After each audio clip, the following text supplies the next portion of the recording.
All right.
All right, let's test it out.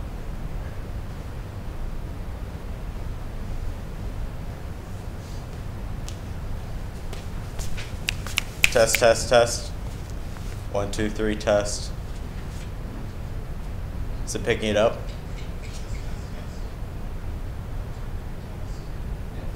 Stand up on the stage. 1, 2, 3.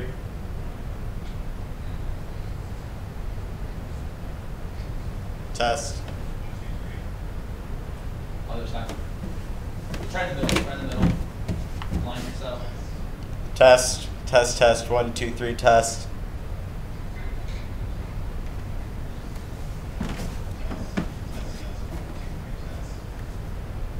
One, two, three, test, test, 1, 2, 3.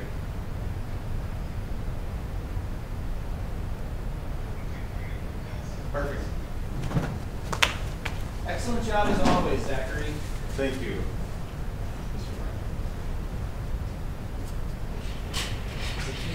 Is that your long name? People think it's Zachary.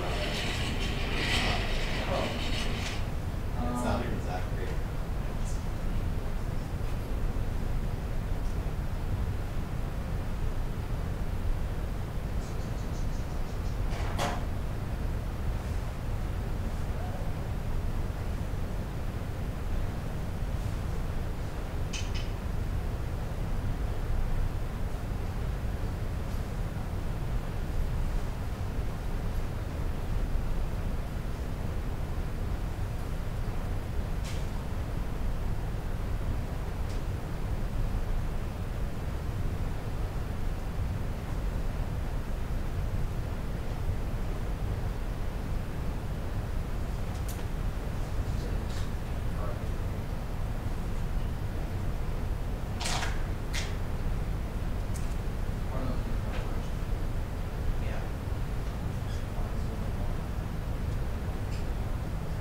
Do it in Spanish.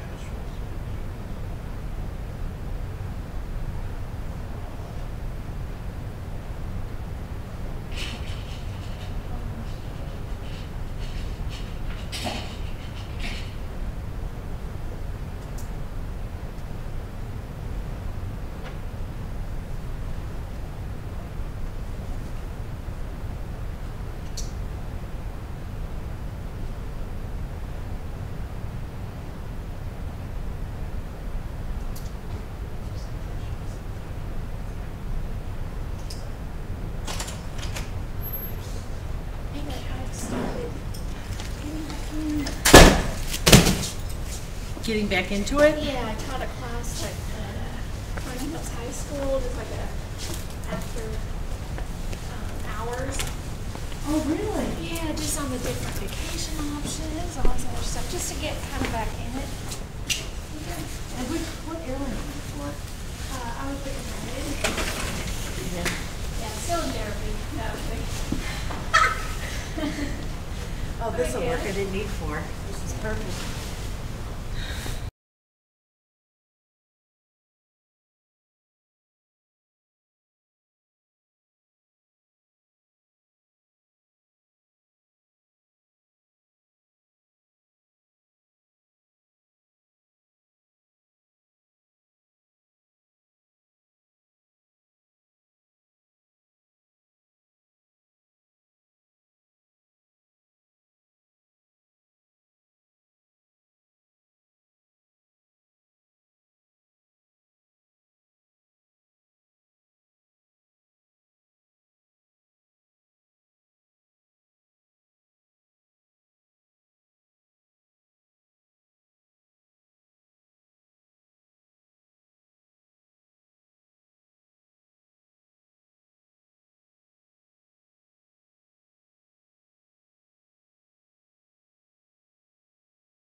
right, does anyone have any intentions?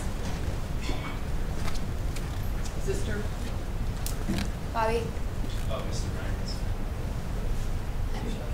Zach? I know what he said. Katie? Alex? Ms. Brennan? Brother-in-law.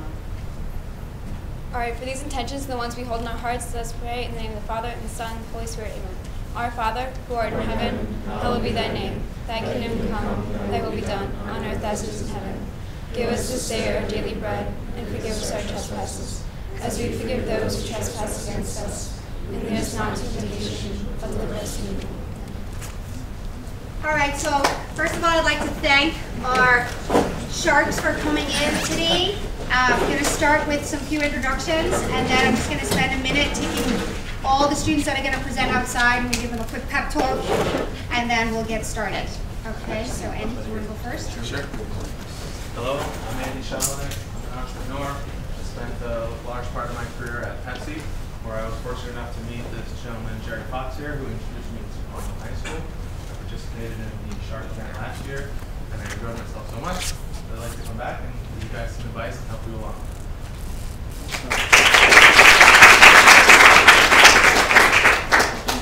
Folks, this is my first time with you. I've been really looking forward to this. I have a 30-plus-year career in marketing management with companies like Rust-Oleum, Lake Forest Graduate School of Management. In the last 15 years, I've been with Pfizer Pharmaceuticals, so a lot of experience in pharma and medical device and drug, which is a great place to be. But I'm really looking forward to hearing what you guys do today, and anything we can do to help is why we're here.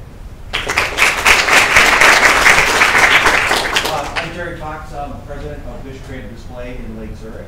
I own a global advertising agency, so we have offices throughout the United States, Morocco, Paris, and China.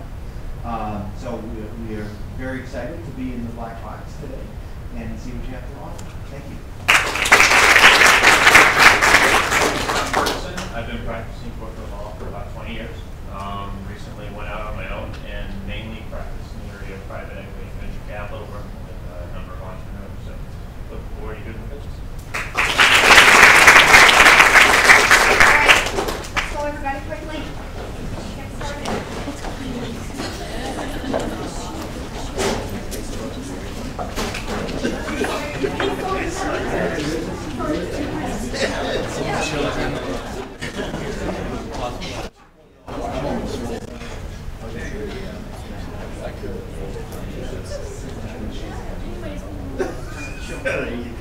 Where do you guys see that?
pitch night, or not pitch night, but our little pitch day. Thank you all for coming here. Before we start, we are the Carmel Cafe, and we'd like to say thank you for your support and help and being here and wanting to help us grow and learn throughout our journey. So this is our tentative agenda for our plans and what we are going to say during this presentation. As you see, first we are going to introduce ourselves, who we are and what we stand for. Then we're going to go into the mission of our company, which is the Carmel Cafe. Next, we will go into our customers and our student feedback and what they would like to see in our cafe. After that, we go into the story and our media and social media and website. After that, we will go into our financial model and outlook, our risks and concerns, and our next steps for the future. Is there anything you would like to also address after this? No? Maybe so. Okay, perfect. Well, I'll come up at the end then. Awesome. Okay, so let's start off with introductions. I am Mia Kamasosa. I'm a sophomore, and I used to go to St. Gilbert Middle School. And I'm Sophia Jekchaz. I as well am a sophomore, and I used to go to St. Joseph's Catholic School in Libertyville. So the Carmel values, it's something that we want to base our whole company on. So for the first letter, C, community. We want the Carmel Cafe to be a place where every student can find a place to hang out after school or get a cup of coffee before school and find a place in Carmel that they can call their own.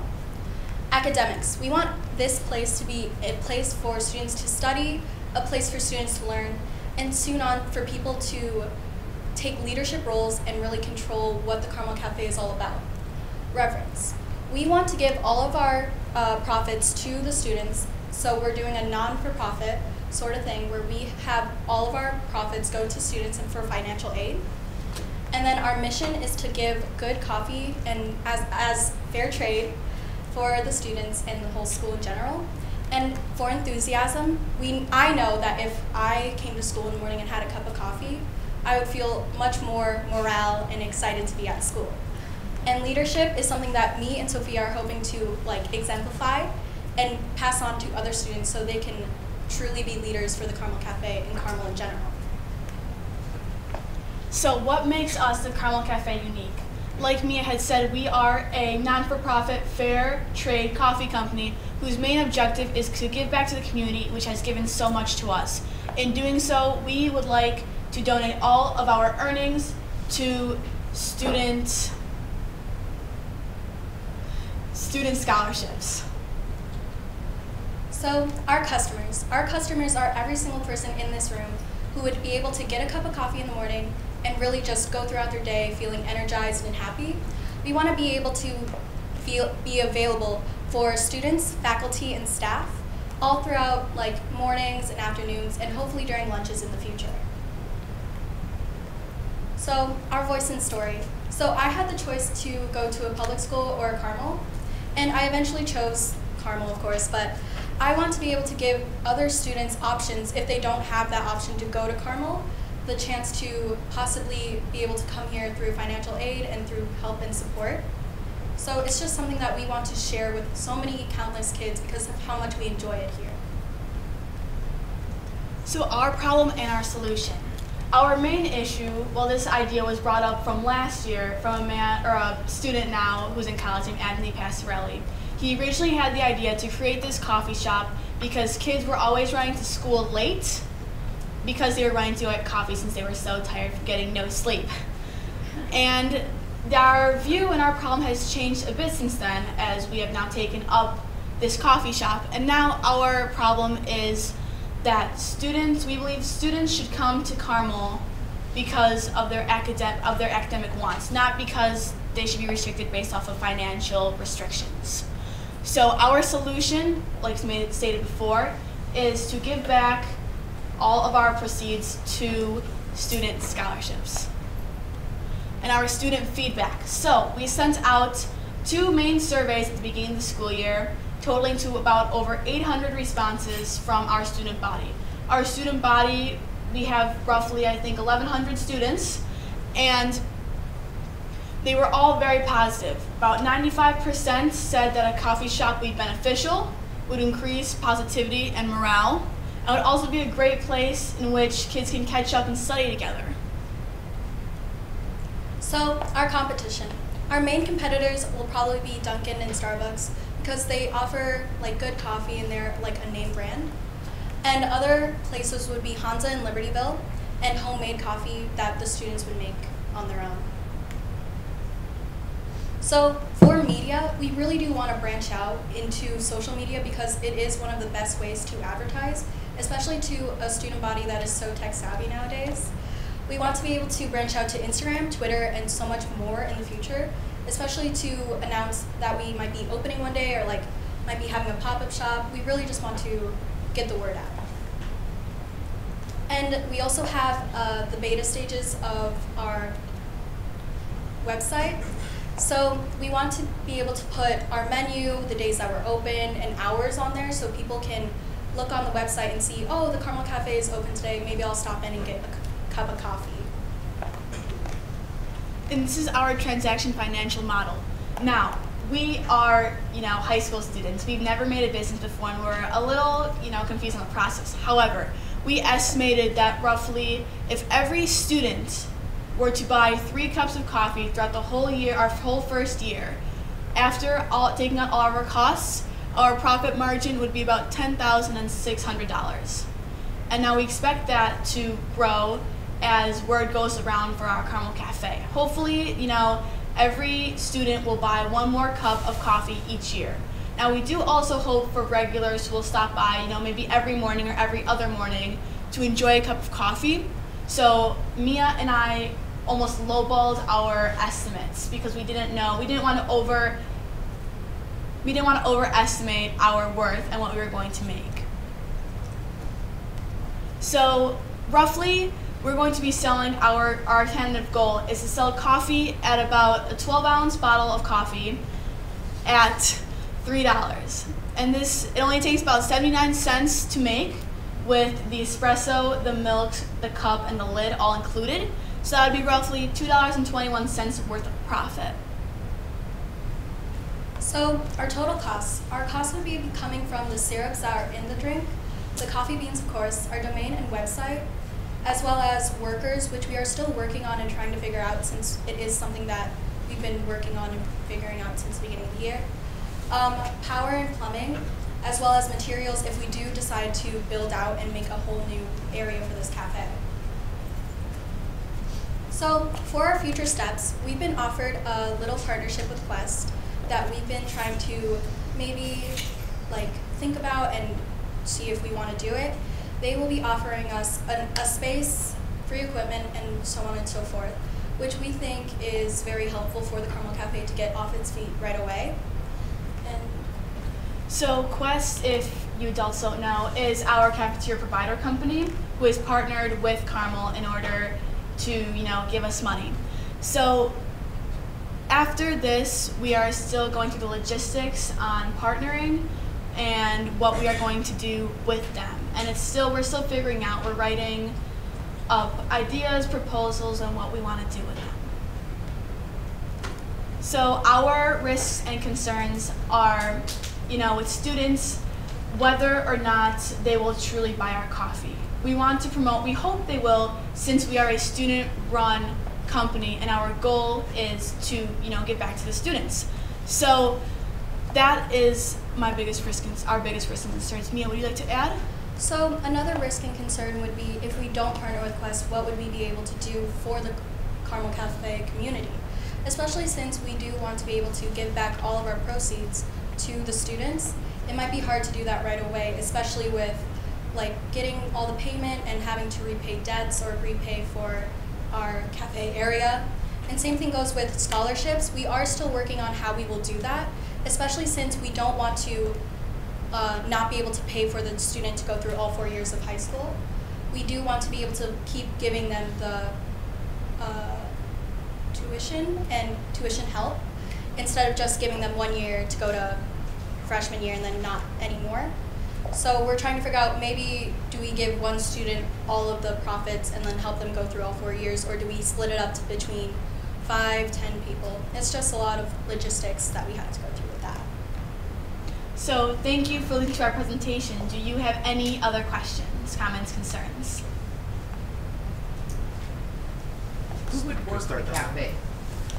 We are still going through that right now. Our hope is to have students who are involved in the school and specifically National Business Honor Society. However, on those early mornings, if we do partner with Quest, our goal would to be have one Quest worker there to help us out, and then to have other students working with them. And the same thing goes with that for lunches. We are trying to figure out how to do the lunch waves, especially since we do divide it up by three periods. So we want to try and make the Carmel Cafe a class, which would hopefully be something students would be interested in, where that if they do join the class, they will have to take leadership roles and try and work in the cafe for maybe mornings and afternoons. That way we can hold them accountable for coming into each time slot, as one would say. You should also include a mobile app for pre-ordering and payment. Yeah. Yes. So that's part of it. I know Quest sounds like it's like this 300-pound elephant in the room, but actually partnering with a successful supply chain management company like Quest is actually a good thing. It's going to get you over all of those new company obstacles a lot quicker, a lot faster. They understand how to forecast, project, read the markets, get you better prices on your cost of your goods, and so forth. So. And since we are leaning towards partnering with Quest, our tentative date for opening our coffee shop is April 8th. So if anyone would like to stop by, please do. That's in about a month and a half. So students, get ready. I have a question. When you did research, did you look into what segment of the student population actually purchases coffee per day and the number of cups and that kind of thing? Yes, so with that, we did send it out to like the whole student body, and we got back a few replies. Some were like generally like, no, I don't drink coffee, or I would rather another option for caffeine. So when we did send that out, we got like mainly a female audience who usually drink a cup of coffee in the morning before they get to school. But it isn't necessarily just one demographic that we're trying to get to. Since we do have a captive audience with all the students in the school, it's going to be like one day where they just want a cup of coffee or something like that, Okay. where we could get them. And then how did you relate that to your costs? That's what I'm trying. One of the questions that I have for you to maybe think about is that startup costs, and I don't know whether you, something maybe I missed it, so I apologize for that, but what your startup costs would be, and then how you're planning to pay those back over time, because I heard profit per cup, but what I didn't know was what went into that. Yeah, so with that, we did have a little time where we were thinking the Carmel Cafe would be solely the Carmel Cafe, no help from anyone else, and we would just be making it straight up from scratch in like a small area where we could just build out. But now since we've been offered the help from Quest, if we do partner with them, we will pretty much get that whole thing covered, where we will have a space, area, equipment, and like coffee for the company that we could just sell right away. Okay, that sounds great. How are you included in your costs? Do you have your startup costs that you've got to incur to acquire the purchase the Yes. coffee, insurance, other items? Yes, You so build all that in? Partnering with Quest as well would allow us to bypass many of those original costs which were in our price. So because Quest is also a food company, licensing, we wouldn't have to go through all the different licensing. While we would still need our own licensing to be FDA approved, it would be much easier, not as expensive, along with the machinery which is given. The machinery which is given to us through a different entity, through Quest, if that makes sense, they are providing us with free equipment if we use this company's coffee. So a large chunk of our products or our prices would be lessened, in comparison to a true startup from scratch. So you guys are way too young for the Pepsi challenge, right, Andy? So have you thought about any kind of testing or sampling to make sure that you've got the best product out there? Because you do have some stiff competition locally. I mean, there's 3 Dunkin' Donuts within 3 miles here. Yeah. So we did think about that, and we have already done a little pop-up shop, like around Open House, I believe, where it was Dunkin' Coffee, but so it's Which is fine, by yeah, the way. but There's a reason why there's a Dunkin' every yeah, but with that, we did get a lot of feedback that students would love to have a cafe in the school because it's much more attainable and much more easy than driving all the way to Dunkin' and then maybe coming back to school because you have activities right after. So it's just a lot more accessible and like easy for the students to get, especially with the fact that I feel like the students would rather be able to help out the school with like the financial aid aspect rather than going to a different area and getting coffee. So I didn't catch for sure whether the coffee that you tested then is the coffee that you'll actually be serving? Or was it Dunkin' Donuts and not necessarily? Okay. So we haven't necessarily done like a test for the coffee that we have right now, but me and Sophia have tried it and we really do enjoy it. So we're hoping soon that we could have maybe one day in the lunchroom where we have a little stand and are like, you want to try a free sample? Would you like to see what coffee you like best? I think that's a great idea. I mean, my guess is based on your relationship with the students and the fact that this is going to get back to the community, you'll get initial trial, you'll get people to try it. The question will be how much repeat purchase that you get, and some of that's going to depend on the quality of the coffee. That's a great idea. That was I was going to get to, yes. How many different products are you going to have? Is it just going to be straight coffee, or are you going to No, we're going to have, from our attended menu right now, ice drinks because student body loves ice drinks. So your iced teas, your iced coffees, espresso drinks, coffees, hot chocolates. Those are our main ones, unless I'm missing one. I don't think so, but we are also with that getting training from Quest, hopefully, with the partnership. So we will learn how to make the drinks, like the fruity drinks that everyone likes in school. So. I don't know how long we're allowed to ask questions, but I have one about your website. What kind of functionality are you planning to put on your website, and how will you drive people to it? So for the website, we don't necessarily want to make it a shop just yet, since we are very like in the first stages of the company. We don't want to start with people can make orders online if we have like a long line waiting. So for the website, we want to make sure that people can see the menu, like just preview it, just so they know what they want or like what's on there, since we are very new. And then we want to be able to make it known what hours we would be open and when they could stop in and have a cup of coffee. Information.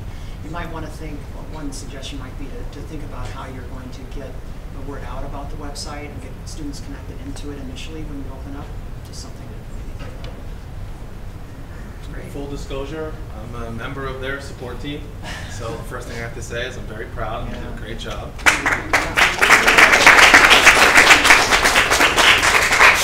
Feel the camaraderie and the teamwork. I had a question of who is Quest, because you said Quest and you jumped in and answered it and told the people what Quest was.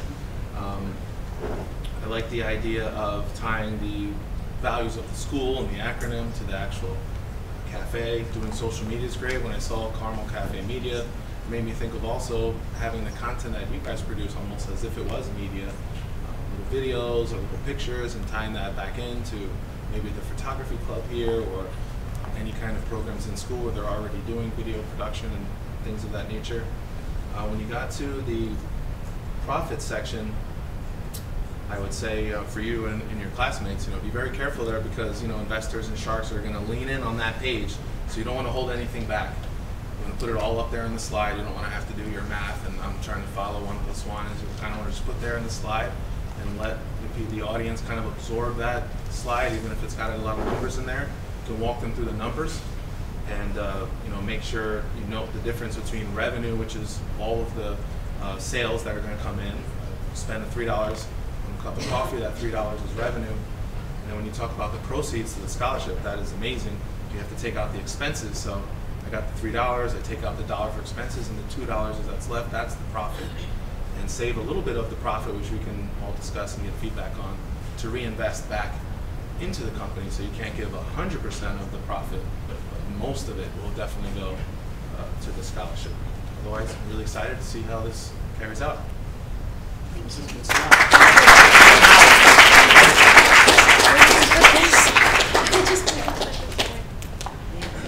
Thank you.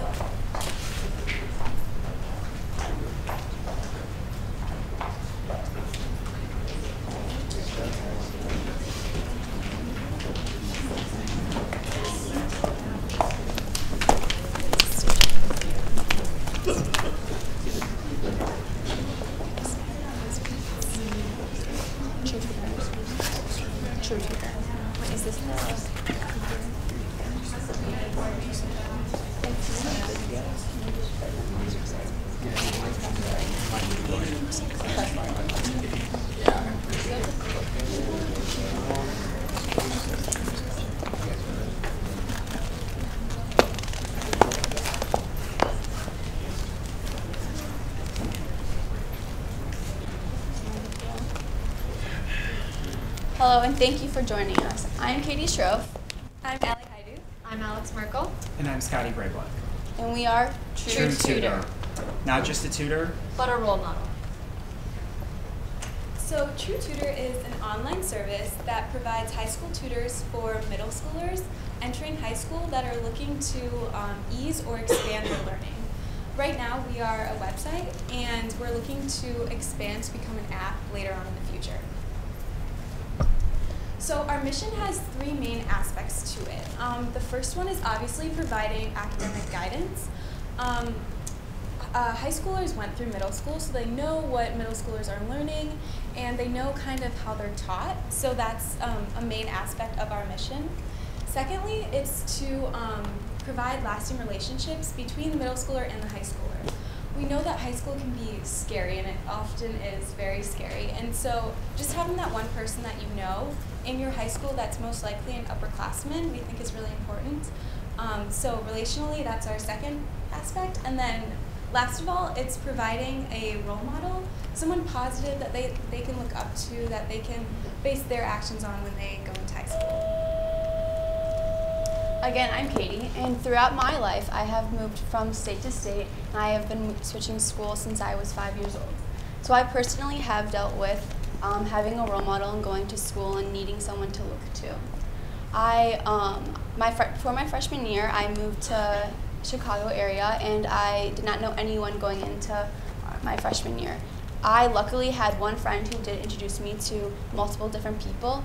If I did not have that one friend, I do not know where I would have been. And I know that there are many high school students who go into high school not knowing anyone and do not have a positive experience.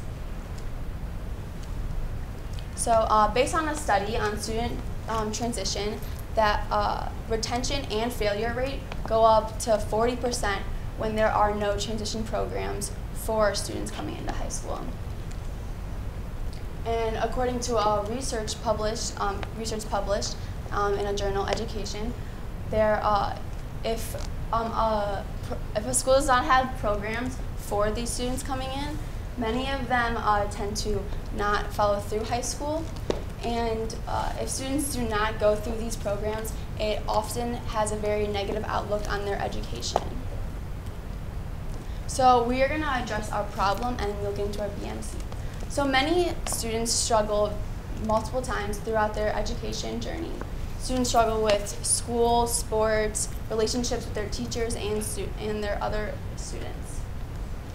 The problem is not the student struggling, it is what is done to help the student who is struggling. Many teachers want to be there and want to help them get through their struggles, but many parents do not know all of the academic concepts being taught to them in their schooling. Advancements in school often happen, and parents do not know all of the academic concepts being taught to the students.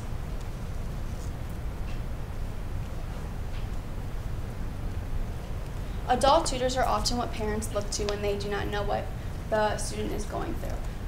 Often, adult tutors can be from $80 to $160 an hour, which is not a financial expense that parents often have money for. Adult tutors often cannot relate to these students because of the large age difference. Adult tutors are going through different responsibilities in their life, and they have different life concerns at their point, and students do not relate to those at all. Another problem we have addressed is the transition from high school to from middle school to high school. From middle school to high school, the workload increases. There are very many different learning styles and teaching styles, and there's a very big environmental change. We have found a solution using True Tutor. Pairing high school tutors with middle schoolers who are struggling, we are shown that the high school tutor can show an importance of studies, is fresh with the information, and can easily teach that to the students, and can create a bonding, a relationship and bond. While through high school, they can show them good choices and how to go through high school positively, and can also show them a way around school, and based on their interests can show them different activities and clubs that they can go through. And they can, again, create a bonding relationship which can last forever. Our customers are the parents of the middle schoolers. The middle schoolers will have a direct effect, but then parents also will see a direct effect because they are seeing their child happy and succeeding. So our competition, Kumon is one of the biggest tutoring organizations and businesses. It is like a general tutoring, so you go there and you receive help, but it's not directly for what you are like struggling with. And then there are also other like private-owned tutoring, like adult tutors and tutoring services, and other schools often supply like tutoring programs. Why TrueTutor? TrueTutor helps students academically, but not only is it academically, they also help them socially. So throughout high school, you will have a friend there to help you through high school and show you all the different activities. Our market size is only limited to the number of high schools and middle schools that are out there. So for every high school that we are able to target to, in a typical public school environment, there are going to be 3 to 5 public middle schools that feed into that high school. However, when it comes to Catholic and other religiously affiliated high schools, there can be up to a dozen middle schools that are considered feeder schools into that particular high school. So when we're going after new regions, we first go out to high schools to hire and train the tutors that are willing to provide support. After we have that base of tutors from that high school, we then begin to reach out to the middle schools to provide the service that we offer. Our startup market is beginning right here at Carmel Catholic High School, as well as all of the middle schools that Carmel serves. We are already familiarizing ourselves with the Carmel Catholic community, as we've already sent out a number of surveys and have welcomed 28 high school tutors to our team. And we are now in the process of reaching out to the middle schools that Carmel is affiliated with, generally other Catholic middle schools around the area and neighboring cities, to provide our tutoring services from Carmel High School students to students that are looking to come into Carmel in the near future. We are completing 2 different variations of marketing tests to ensure that our product serves the needs of the high school mentor, the middle school student, and of course the parents that are paying for the service and enabling their middle school student to succeed. The first marketing test we are completing are surveys. We have already sent out a number of surveys, which are open-ended and open response surveys, in that they have to fill in information and they are not simply answering yes and no questions, and they're simply not selecting options from a drop-down menu. So these questions allow us to gain knowledge of what they really truly want and what they really truly think of the service that we have proposed to them. And this allows us to make critiques as necessary to make sure that we are giving them a service that they want, since it is ultimately them that will be choosing us over one of our competitors. Second, we are providing a free trial period to enable students to receive tutoring at our expense, meaning that the middle school parents are not paying for our service. This way we'll be able to get open and honest feedback before we begin charging for our service, and that we will develop relationships with those particular middle schoolers, high schools that are mentoring those middle schoolers, and of course the parents that are providing us with the necessary feedback. After we complete this free trial period and make any tweaks as necessary, we will then begin charging for our service.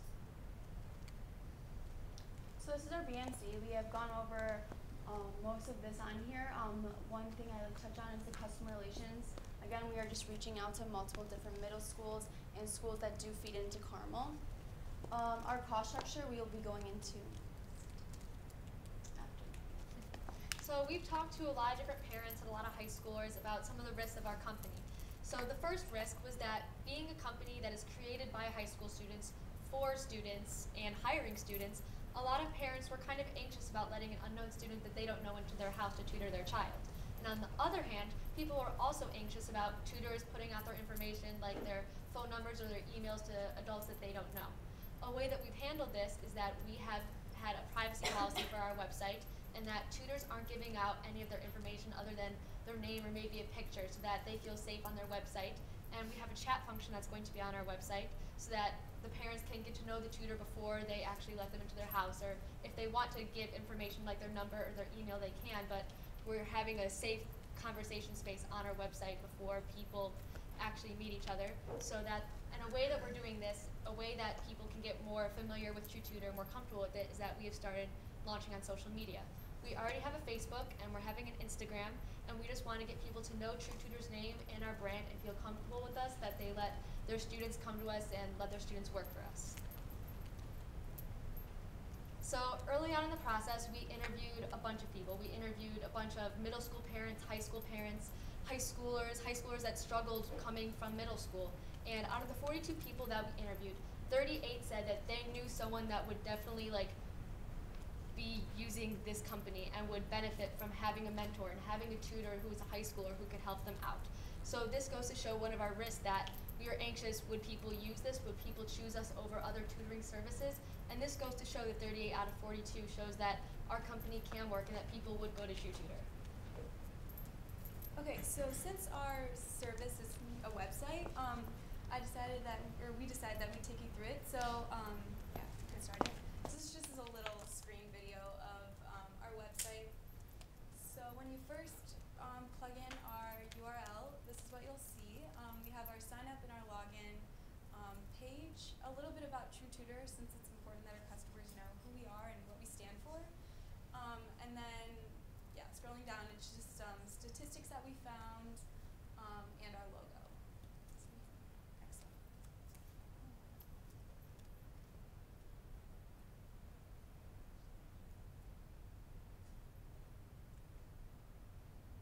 Okay, so why True Tutor? This explains everything that we just explained, like who we are, what we stand for. We emphasize that we're more than just academic tutoring. Creating relationships is a huge part of who we are. We also mentioned that we don't stop at just core classes. We want to hire tutors that tutor in academics, also activities and sports and fine arts. And then we have some quotes down there of students from Carmel who mentioned that they would use True Tutor if it was active when they were coming into high school.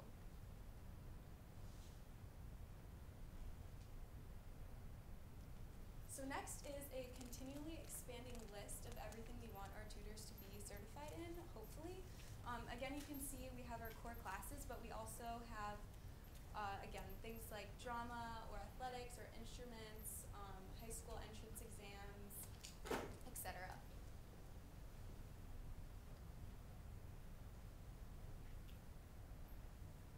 Then we have our application page to become a tutor.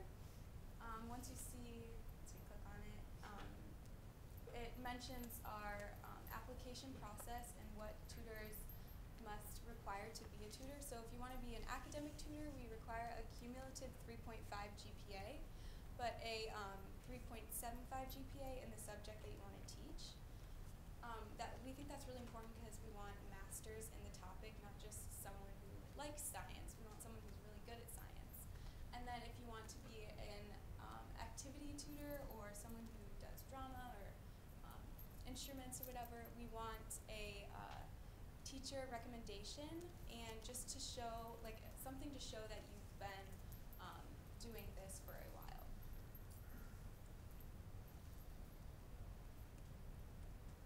And then we have a contact page. Since we're a new business, we think it's important that we get feedback from our customers and what they think. Our financial model follows a traditional three-tier pricing model, where we have our cheapest package, our most popular package, as well as our best value package. The cheapest package is going to be a one-time charge to families of $20, and this $20 provides 1 hour of tutoring in any academic or extracurricular field that their middle school student would like tutoring in. Our most popular package, and what will be our most advertised package, is our monthly subscription model, where parents are paying $70 a month, and within that month, they receive 4 one-hour sessions of tutoring, and the way that we are advertising this is 1 session per week. And finally, our best value model is a $699 annual model, where over that full year, families have unlimited access to 1 hour sessions of True Tutor. If this is divided by 1 session per week or 52 sessions in that year, they're paying just about $14 per session, which saves them well over $100 in comparison to our other packages. So just a little wrap up of what's Scotty just said. So $20 will unlock one 1-hour session. The premium is $70 a month for 4 sessions. And then our silver is $59 a month, which is paid annually for $699. And the premium package, that will, sorry. Well, our premium package saves people $10 a month compared to the standard package. And then the silver package, it saves customers $140 a month compared to the premium and $340 a month compared to the standard package.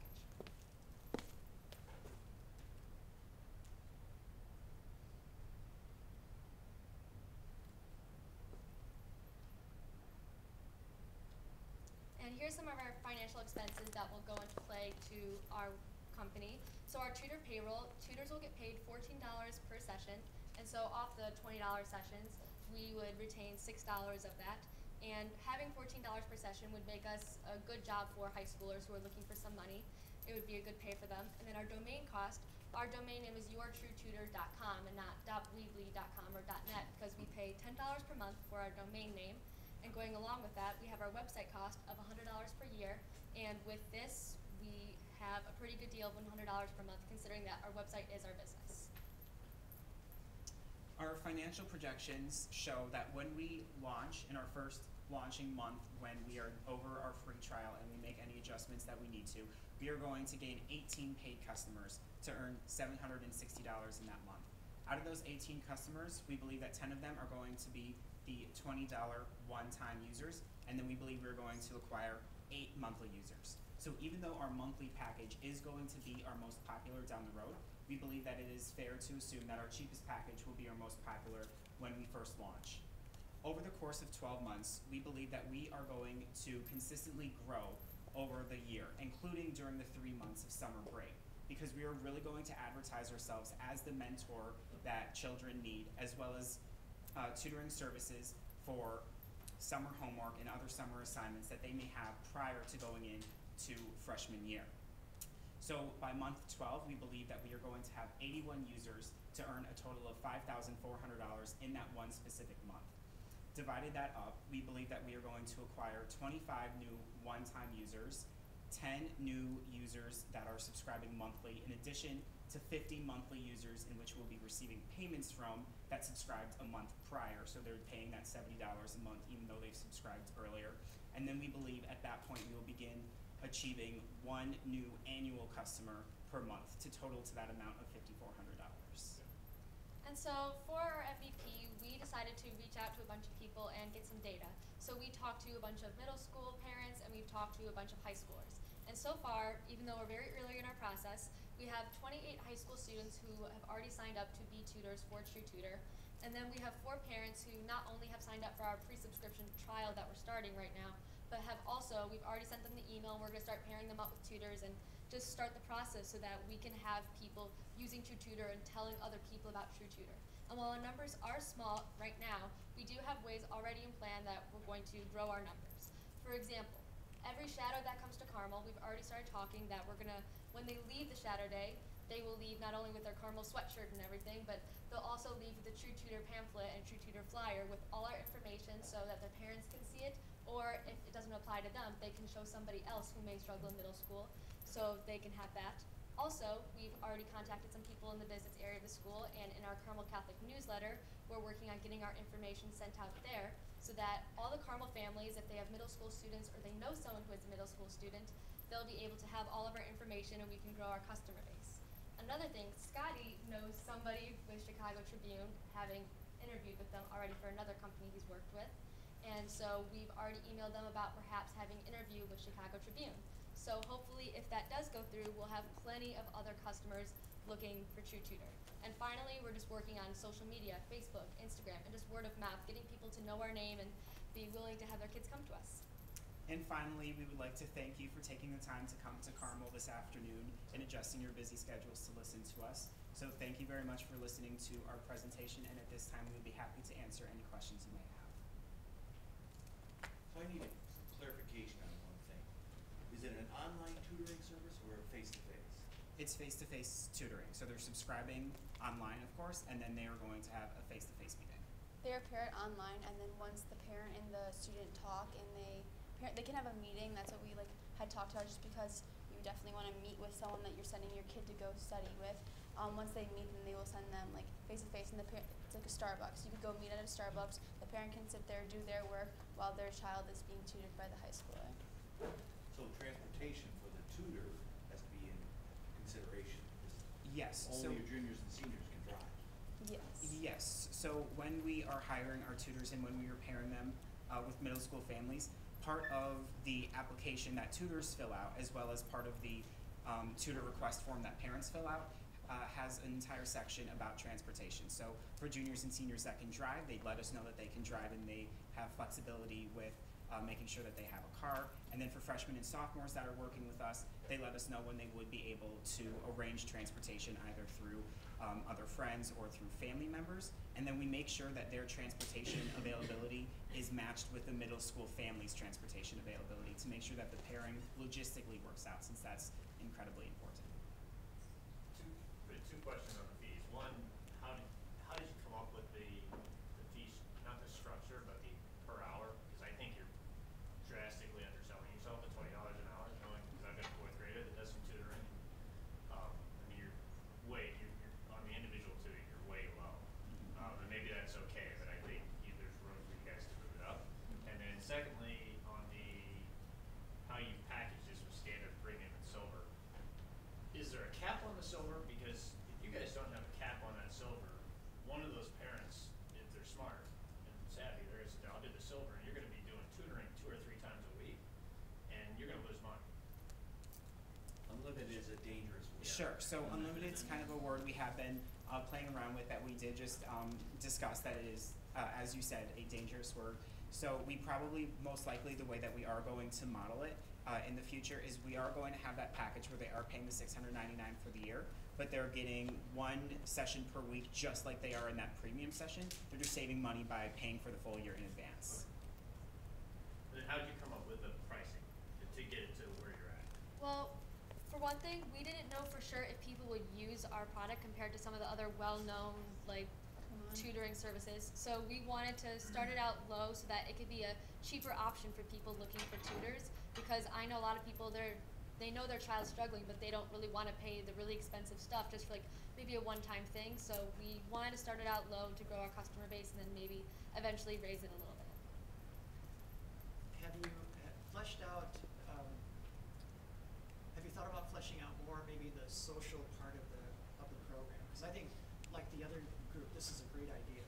And who hasn't gone through middle school and wondered how things are going to work in high school, right? But I think, and to help overcome some of the concerns you have with your parents, which by the way, I thought getting at objections in advance like that was a really good idea on your part. But my question is, have you thought about defining a little bit more carefully what the curriculum is to help overcome that concern a little bit more, and maybe providing a little bit greater differentiation as you go out and sell the product, rather than just purely academic, some of the social side what you're talking about?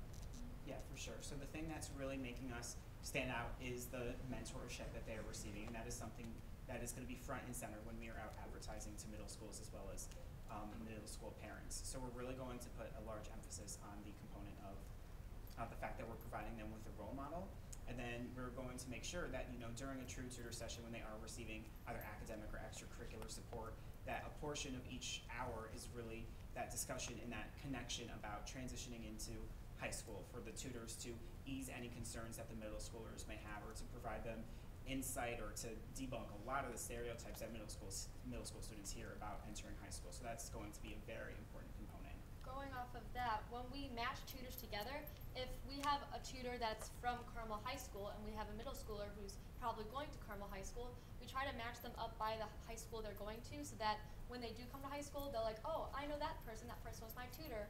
Oh, I'm already friends with so-and-so, so they'll know somebody who can help them out. So that's something that we're doing by matching them with someone who's probably going to the high school. Sounds great. Good job.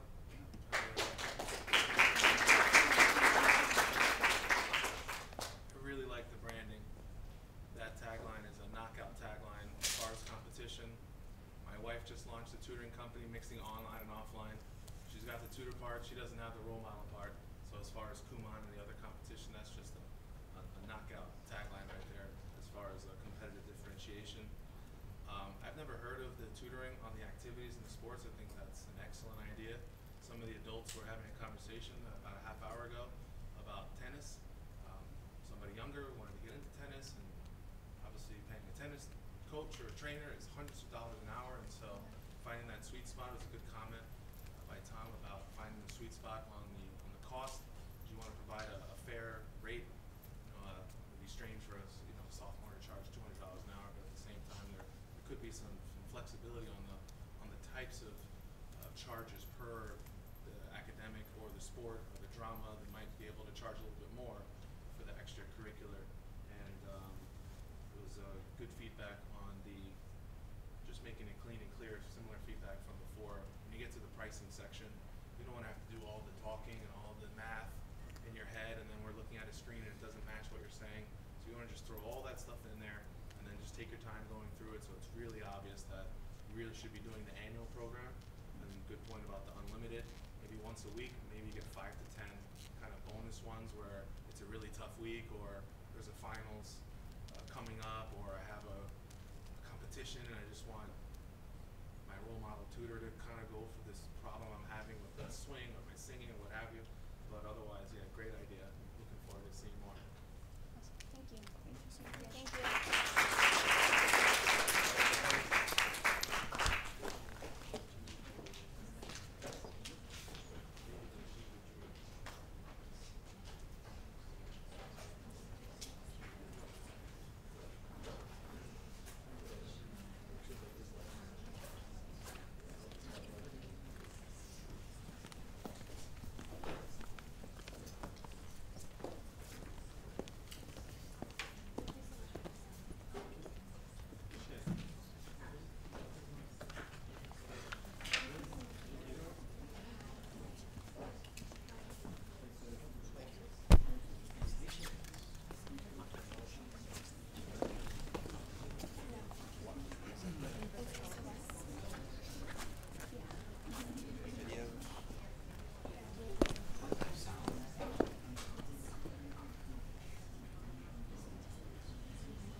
So we'll give you guys a few minutes to have up to what we gave you before we present.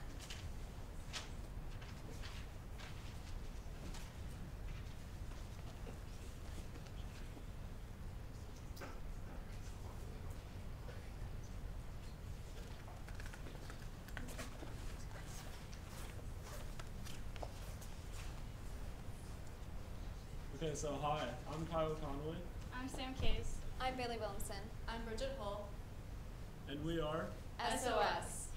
Before we begin, we also want to mention we do have a 5th group member. Unfortunately, she couldn't be here today because she's at a volleyball tournament.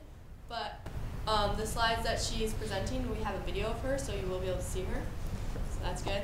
And we're going to start off our presentation with a short video.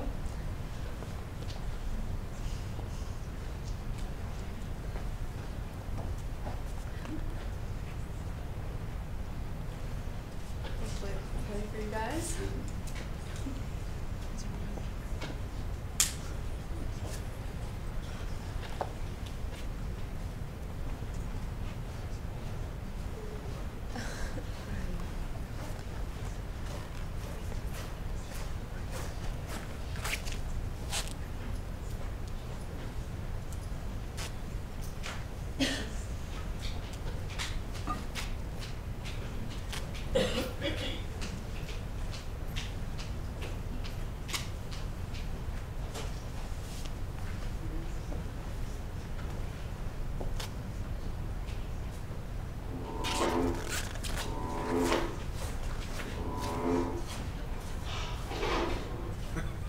Alright, so have you ever had this happen when you're trying to put on your sheets and one of the corners keeps coming off?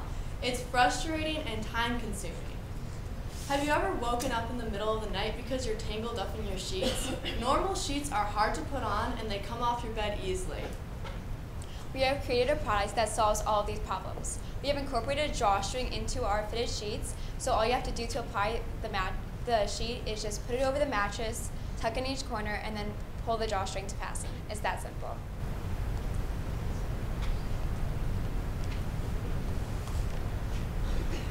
You can put off the video and then.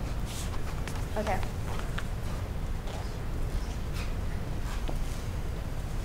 So, unlike our competition zipper sheets and sheet suspenders, our product does not rely on flipping over your mattress and lifting it up to put your sheet over. Instead, which that could save a lot of time and frustration. Instead, the customer just simply has to put the sheet over the mattress and pull the string to tighten it. SOS focuses on keeping your sheets secure and snug. Our customer segment includes both parents of college students and the elderly. Our early adopters will be parents of incoming freshmen.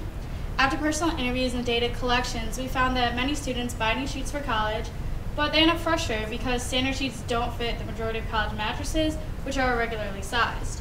Furthermore, feedback from the elderly revealed that they struggle applying sheets because it hurts their back to continuously bend down to put the sheet over all four corners. Just move on. If you can't hear anything, just keep going. Just move on.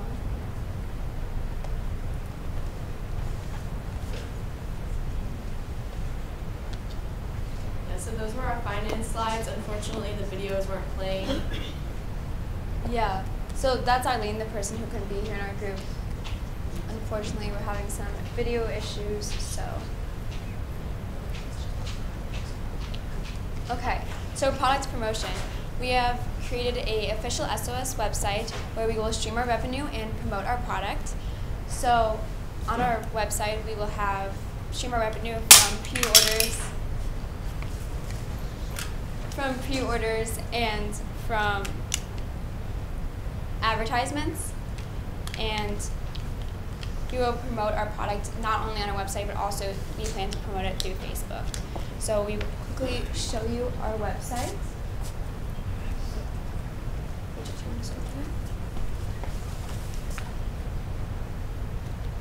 Okay, so here's our homepage, and then if you scroll down, we have a little bit about our mission and vision, because we think that's a really important part of SOS as a whole.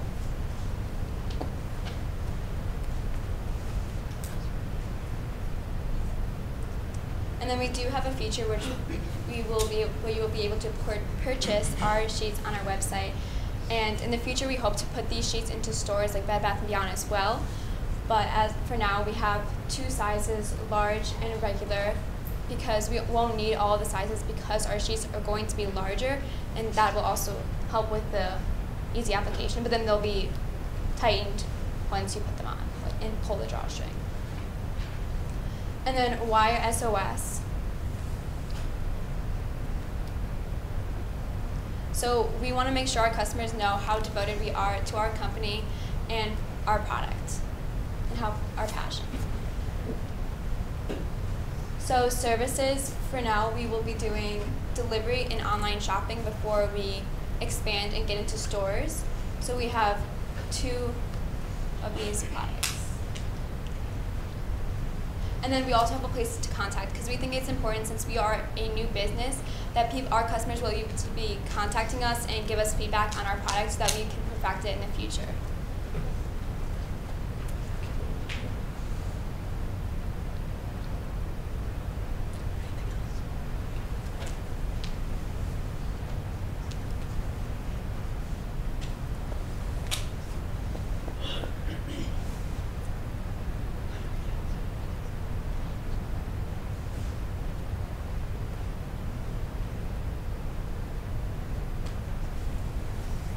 Okay, so now on to our next slide, we have our prototype MVP.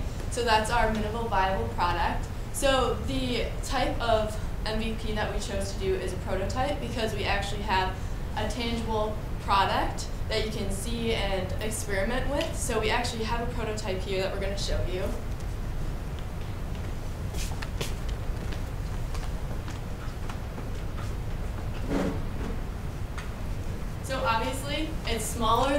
actual product will be, but we're going to use it to convey the idea behind our product.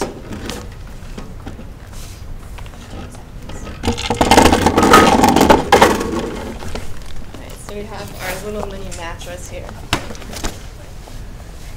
And here is our sheet. So basically, all you have to do is put the sheet over.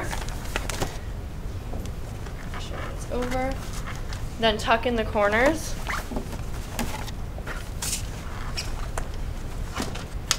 And then pull the drawstring.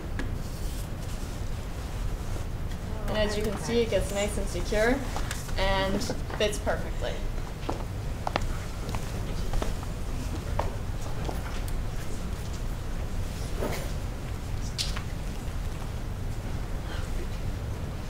So our product does highlight the riskiest assumption in our business is that is which would a person actually consider buying a sheet with a more or less of an application process? Our mentor is generously willing to lend us money to finish our prototype. Thank you, Ms. Coble. Following our cost of goods sold data, we estimate that our prototype will cost around $14 to make, as we will be recycling a sheet we already have to use for the fabric. To test out our product, we will contact previous interviewees and demonstrate our prototype for them, gauging their initial reactions. By analyzing these reactions, our team can address both the negatives and positives of our design so that we can further develop our product.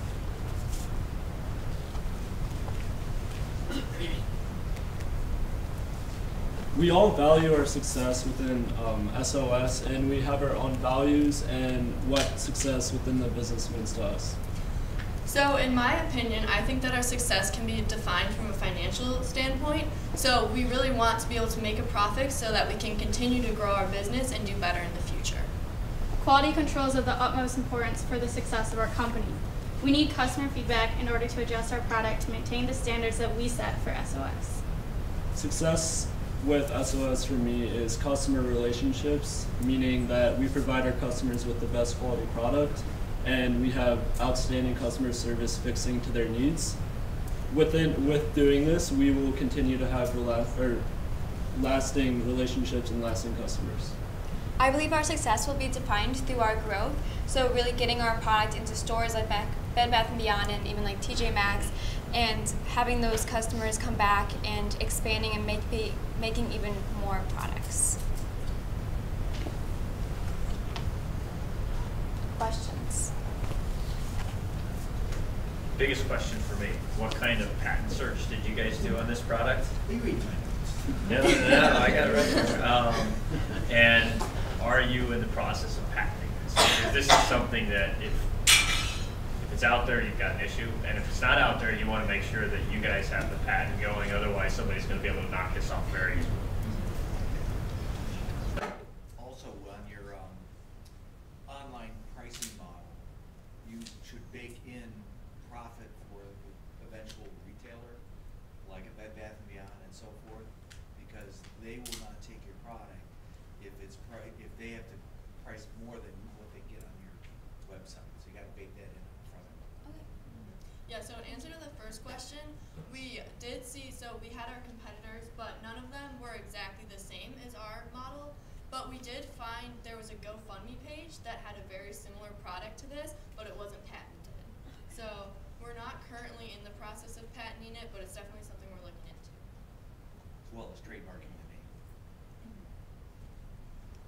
How is your pricing compared to the competitive products that you see? I mean, and competitive may not be exactly what you do, but current products, for example, that you would be substituting. Are you a premium price for this, or are you a comparable price, or I didn't quite catch that? Yeah, so the sheet suspenders is about like $20 for the package. And so, I mean, it's cheaper because you already have the sheet, whereas ours, you buy the sheet with it. So there is a separate, so it's pretty reasonable, I would say. And is part of your, so you guys are at a certain stage where you're still actually kind of developing a lot of your business. This is very complete, by the way, and I thought it was really good. But you're still kind of developing your final business plan, it sounds like.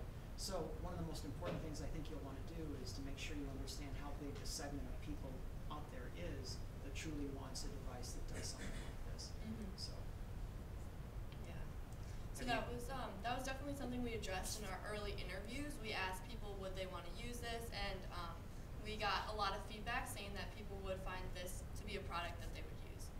So that would be qualitative, and I think that's really good. That's the way to always to start. Then the question would be to see whether you can carve out how big that market actually is, not just whether people would like it.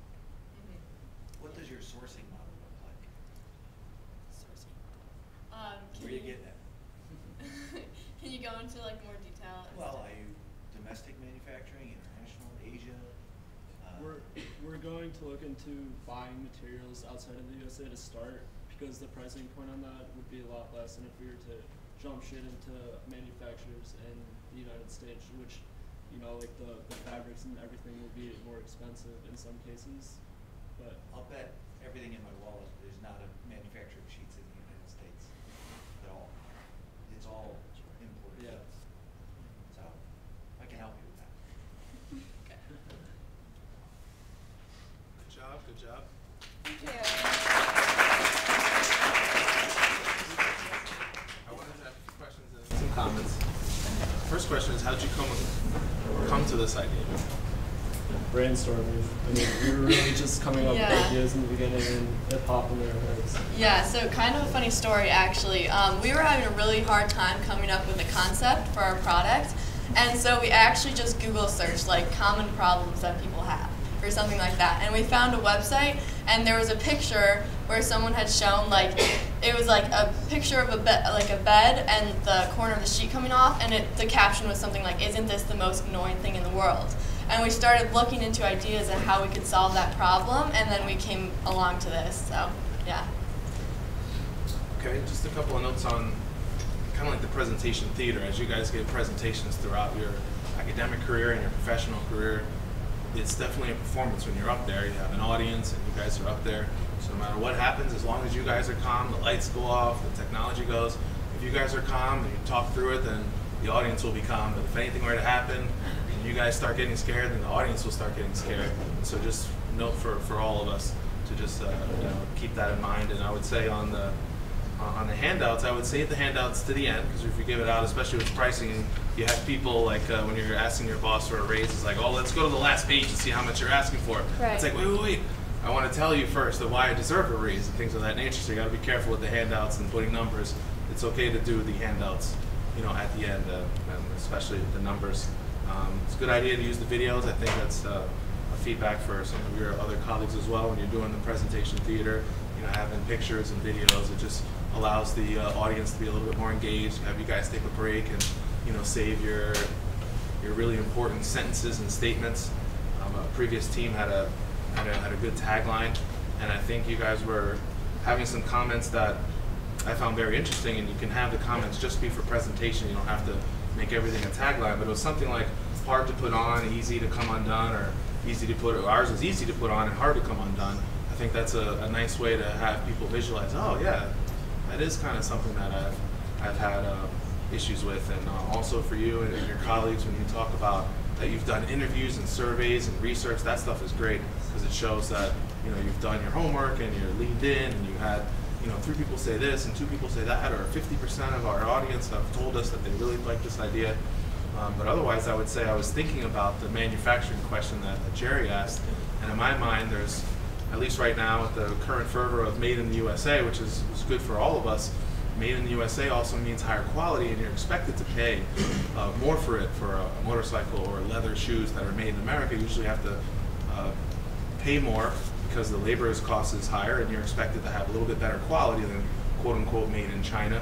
And so that's something I still think you guys should have that debate and talk to folks like Jerry, and it's okay to say, you know what, we're looking at both domestic and import and export, and those are the reasons, right? Because you have higher quality here and you have lower quality there, but then the costs are higher, and it's okay to still be in the middle of that deciding, because there's pros and cons to either one of those approaches, and that's a fascinating story to tell your investors, and how you guys, were debating, should we make it in Europe, or should we make it in China, or should we make it in the US? That's another way to engage.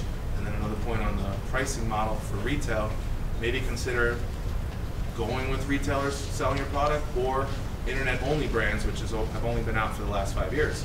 You have Water sold only online. You have Casper, the bed company, that started off as the only online, then they went offline as well. And so you can do that just like Amazon's doing.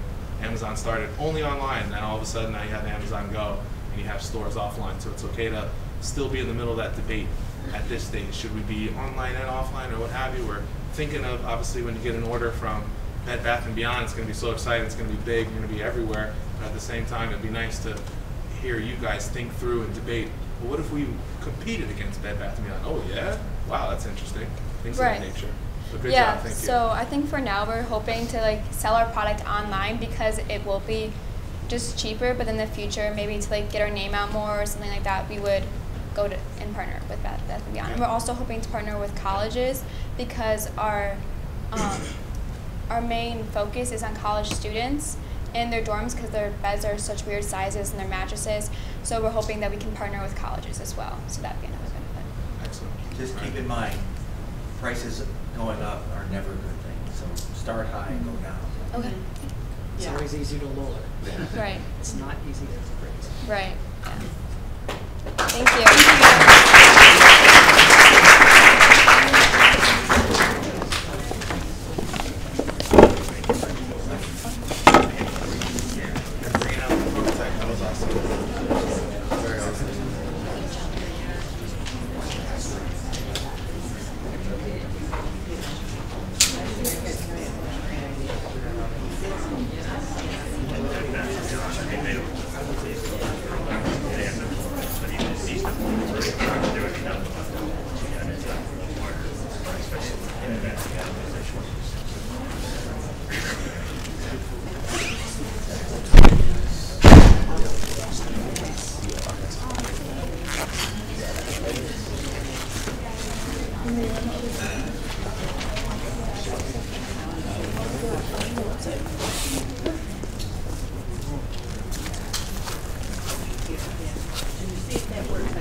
It's working, right?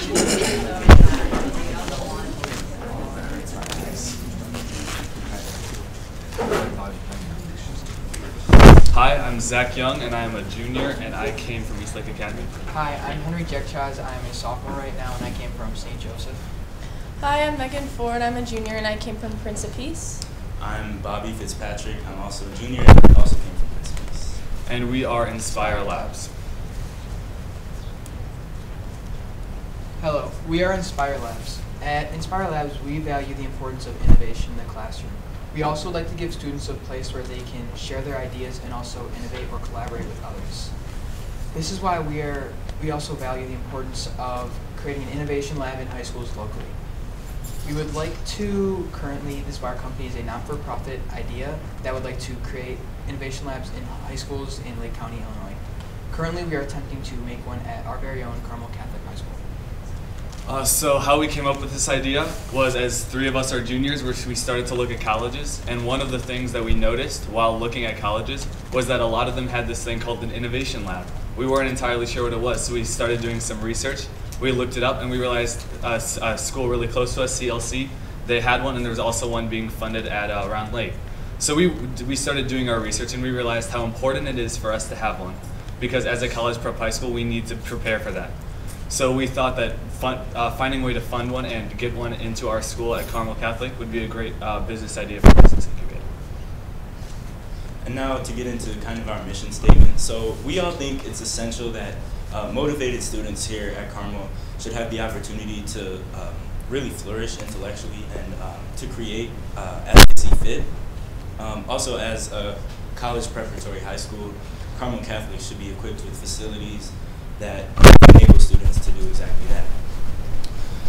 How would that come about? Well, at Inspire Labs, a lab that we designed to encourage collaboration among students across different disciplines and different classes, and also to provide a means for these students to express and to apply their ideas to create solutions to any problems they might see. And these solutions that they create would be grounded in science, technology, and engineering, as well as more business or entrepreneurship basis, and also even more history and social sciences, So really we want collaboration amongst all disciplines and all departments within the school.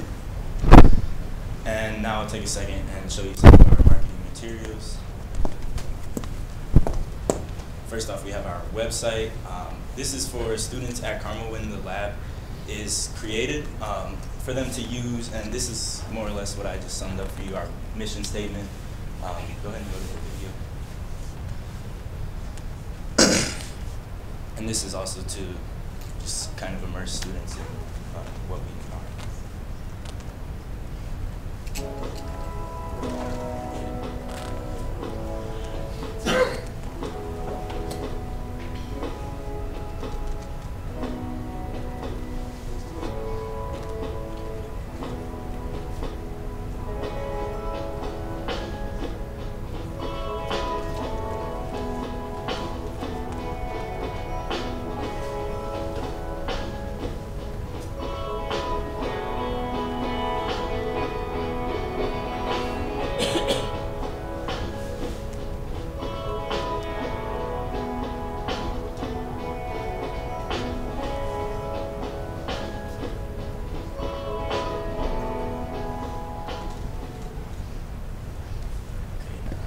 And the next page of our website is the sign-up page, and this is for students to use, to actually sign up to use the lab.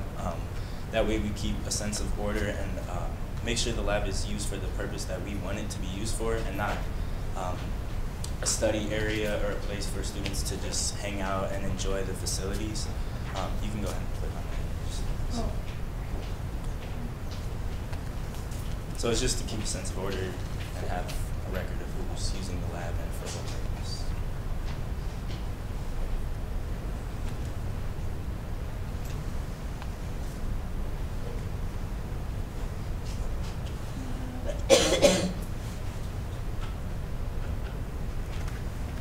That one. This one? Yeah. Yeah. Should I click it? Yeah.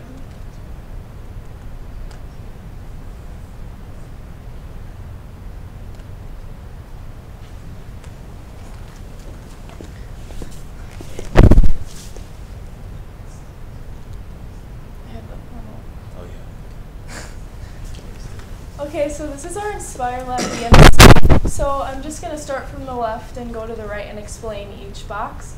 So the first box is our customer problems and like what our customers will want and need. So we want to make this like a healthy working environment and keep it organized. We recently visited the CLC Innovation Lab, as they said, and we noticed how like organized it was. It wasn't a mess everywhere. Everything had its own drawer, like a label on each drawer for whatever you need, and it was very organized, and we'd like to keep our lab like that as well. And again, we don't want to have our lab just for students to like hang out. Although it is going to be like a cool space and like may look like a hangout, we don't want that in our lab, and we want to have it organized. So then for our solution, so we need to find funding for our lab since it's going to be a non-for-profit plan, and it's also going to be in the school. So what makes us unique? So we're going to bring classes together, work and learn in a unique way. So we want this to be a space where people can brainstorm and innovate and use their ideas and collaborate, and yeah. So then we also have customer relationships. This will be about like the actual facility itself, again, back to the organization and back to all the tools and equipment, which we'll further get into. And then we have customer segments, which will be our high school students here, and since we're starting here at Carmel, but then we're also going to want to look at schools nearby and see what other college prep schools have innovation labs, and that we kind of want to try and get it more like into high schools and not just colleges, especially with the college prep schools, because that would be a great thing for them. Then for our cost structure, so this would be our renovation and then also our supplies. So we still need to find a space in the school that we can put our innovation lab. So we're still working on that, and also like the renovation budget, because we don't know the space that we're going to have, so we don't really have a budget for that yet, and what we're going to do to the space since we don't know what the space is. But we do need to think about the supplies as well. And then our revenue stream, so we're going to have a non-for-profit plan and that's why we're going to need the funding. Now, we have a unique problem with our business that while SOS on their entities, which was they could physically test something out, we can't really physically test something out, so we decided the biggest risk we could test would be how are we going to gain funding. This is a big problem for us compared to other schools because we go to Carmel Catholic, which is a private school, and they might not feel that funding an innovation lab will be worth it when their funds are, quote, better spent elsewhere. So we feel like we must first find a place to gain some money or gain an idea to get some funding first before they agree to sign on or help us out. This is because, once again, it's private and they're going to probably tell us something that needs more maintenance than us. So we must probably come to Carmel as the plan. And currently, our mentor, Miss Raplian, she is talking to some people as contacts that she knows. And then once she does that, we might also try to reach out to other contacts, other companies like AbbVie or Baxter Lab. Because when we went to CLC and talked with them, they said they had one faculty member who took a year off of schooling and teaching to just focus on calling people and seeing would they fund, how much would they fund. This also matters with our funding because we want to find out how much the schools would be willing to give us, or these companies would, so we can base our innovation lab around that with the money that's given us, because some of our money would have to go towards supplies since that's something that we'd have to renew and constantly be willing to pay for and pay for and pay for, while we also have some machines that would probably be more one-time purchases, which would cost a lot more. So we must take all those things into equations when we're finding out how much money we're going to get and how we're going to diversify our resources. So next we have our cost estimates. So this is just kind of a rough estimate. Again, going back to we still don't have a space in this school, so we don't have things on here like renovation. A lot of this is kind of like silly things, but we do want to incorporate it. So we did a lot of research on, this is mostly like singular things. So you could just see like kind of like some silly things on there like pencils, but we want to keep everything into consideration. So not all of these things are necessities. These are just some things that we saw in the CLC one and other things that we just think would make it a cool learning space and a good place for innovation. So also what I want to touch on is the Bantam tool. So when we did our trip to CLC, they use a lot of Bantam tools, and that's just like it's a company that makes like 3D printers and laser cutters, and those are all things that we want to have incorporated into our innovation lab. So the Bantam tool is like I researched it. They have a website, and you can buy all of these like different laser cutters and like scrapers for those, 3D printers, and they have a really good variety. So that's something that we'd want to look into. And they also recommended that we should have all of the same tools from the same company, because it will be a lot easier for using, especially teaching other people how to use these tools, because we're going to have to figure that out in a way too, because we don't want random students coming in and trying to use these tools and possibly breaking these tools, because they're going to be very expensive tools, and we don't want that. So they recommended that we should have all of the same company's tools. Okay, so here's the data analysis. So there were two ways that we gathered data. One, we did face-to-face interviews, and two, we emailed and visited certain colleges. So this is a depiction of how we expected our face-to-face interviews to go at first. We would talk about our product, we would tell them what it is, and they would give us their support. However, after about 50 of our 82 face-to-face interviews being finished, we realized there was an issue and we didn't have a strict why statement, which is why we began to email colleges and decided to visit CLC. And that is what Bobby talked about earlier in his why slide. So since then, we've been using our renewed why statement, and in the last week, we've conducted 10 interviews, all with much more positive results than before, because we now know what we're trying to sell to them, and we now have a better understanding of, they now have a better understanding of what they're going to use and how it is going to be used. And so next is the college emails, and these are all the colleges that we either emailed or visited. So the two we visited was CLC, and Bobby recently went on a college visit to Kentucky where he talked to the people that worked at the innovation lab there. And then we also emailed Villanova, Harvard, Northwestern, Rice, and Miami University.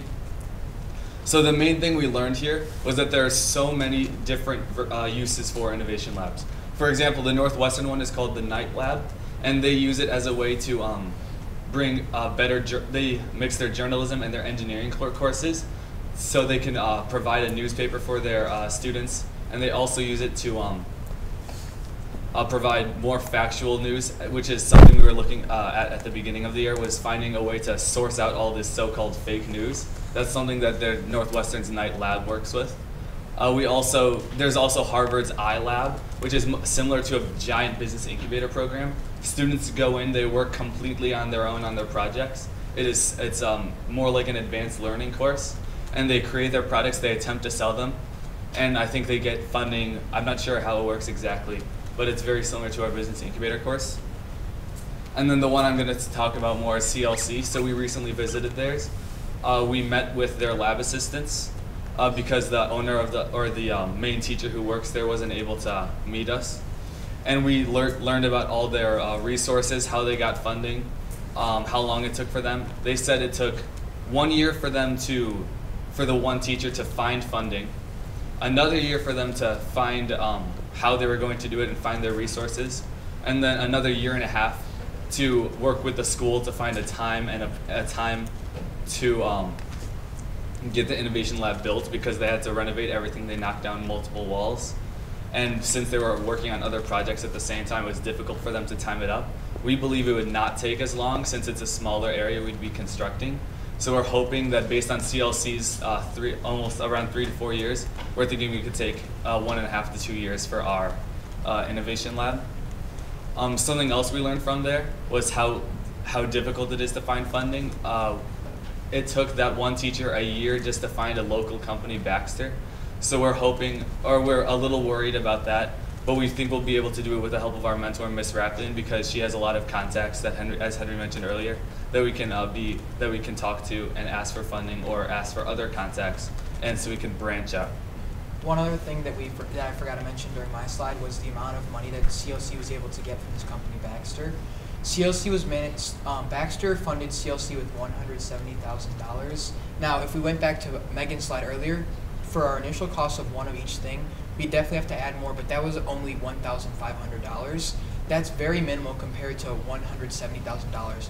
Now, we wouldn't be expected to be given that much money, but even if we're given half of that or a third of that, it'd help a lot in the ways of renovating or at least starting it, because then Carmel Catholic would also be willing to maybe spend some money on it if it's something they see fit and worthy to have as a college, preparatory, high school. And finally, about the colleges that we talked to, it was hard to narrow down who to contact because there were so many, and we feel that that is a really good representation of why it is important for Carmel Catholic High School. As a college prep high school, almost every college is, from our local community college to Harvard, one of the most prestigious colleges in the country. They all have innovation labs. They're everywhere. So for our students to get ahead of every other student even more, we think an innovation lab would be extremely important. And now our future, where we plan to go from here. The most obvious thing we plan to do is to continue our materials cost assumption and to narrow down the specific materials that we'll have within the lab so we can get an exact price that we can present to several audiences.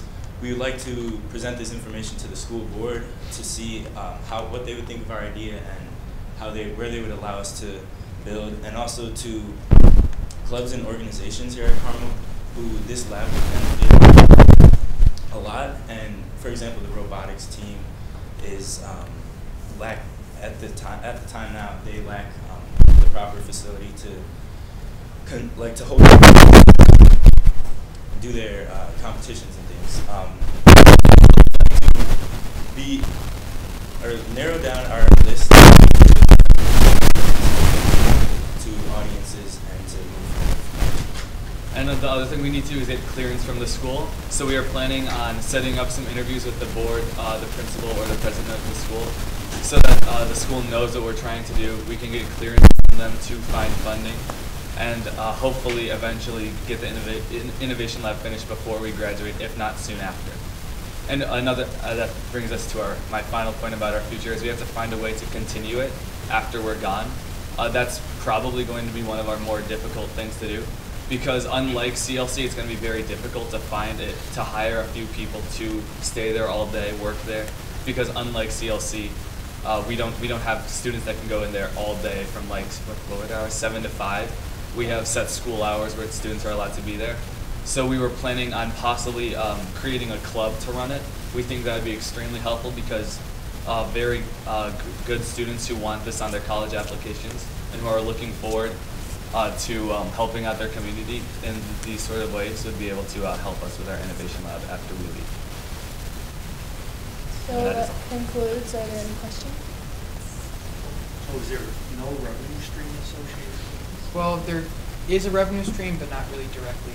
One of the revenue streams would be if a student did come up with an idea through this like innovation lab or class, we would have the first rights to patent it and gain a certain amount of their revenue that they would gain to create.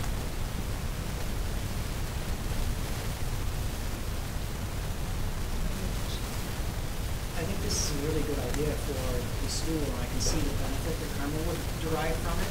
And I think that from a presentation standpoint, I guess my preference would be maybe to lay out the fact that you actually have two sets of customers to make this idea work, right? You have Carmel, you have the cell administration on giving you the space and helping you set up equipment and doing renovations. Then you also have donors that you have to go out and get to actually support the program. So I would, for each one of those customers, set up, what is the need that it satisfies? How will you appeal to them? Think of it in those two terms.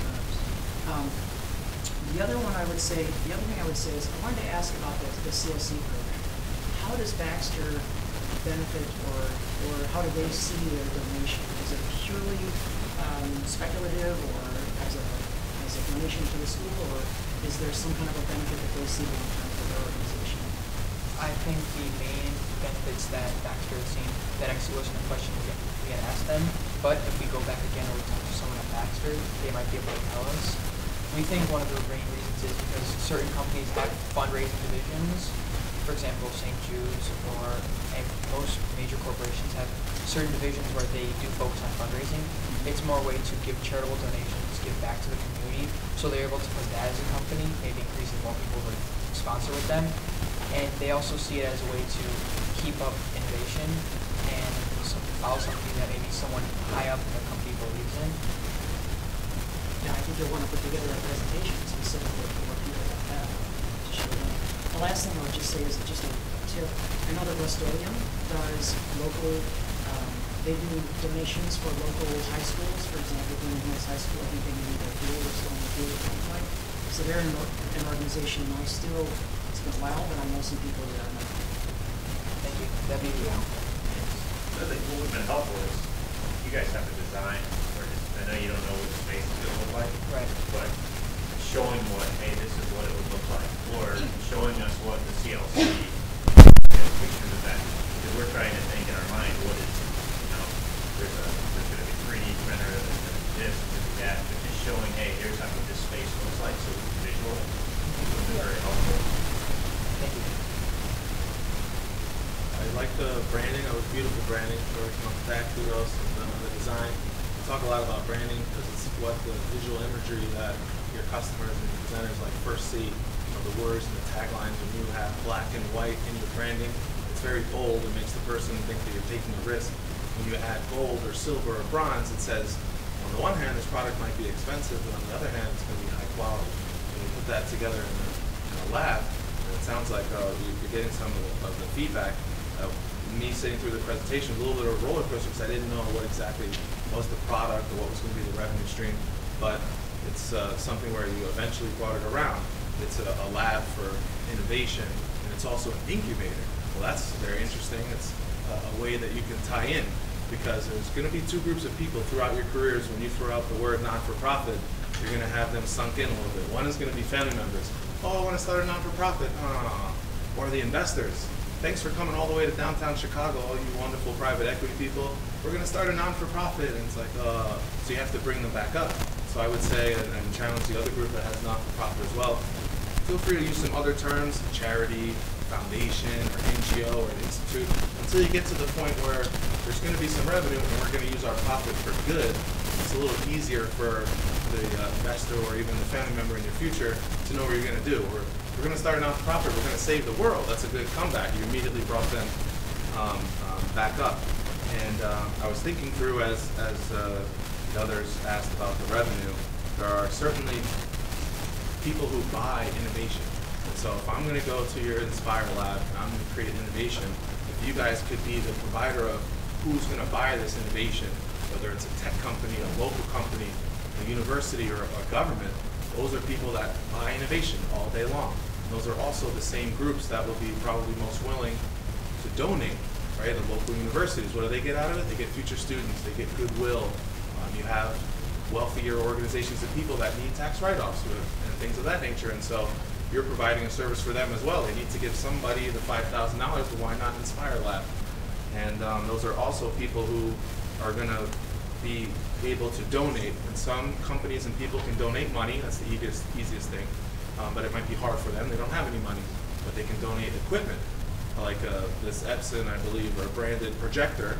If you write a letter to a Samsung or an Apple or an Epson, a nice little letter or follow-up video, if you guys donate the equipment, we'll make a video about how we're using it, and so Apple gets the goodwill. They send you 5 iPads, you guys get them back with some videos about what you did with the iPad, and then Apple gets to tell other people about that story. And if it's not the stuff, then they also have people that can be donated as well. A company can send 2 experts to help you guys kind of put your idea together, or they can send content. Content's free. They can give advice. So when you go to a company and you ask for money and they say we can't give you any money, or you can ask for equipment, you can ask them for people, you can ask them for content, a white paper they have lying around, or some videos or pictures, or things of that nature. But definitely to tie all the feedback that we have together, there's lots of potential for the revenue side, and there's lots of potential for how you're going to, quote unquote, fund the lab, and that'll allow the school to say it's a little easier. Okay, we'll give you the room, and then you guys have to do all the rest. So it's like, okay, now we can have a little bit of a line of sight where we're going to get all this stuff and what are we going to do with it. And the incubator part is probably the most exciting to, an investor or a private equity person, because you're going to give them access to even more money that they could potentially make through the ideas. But good job. I liked it.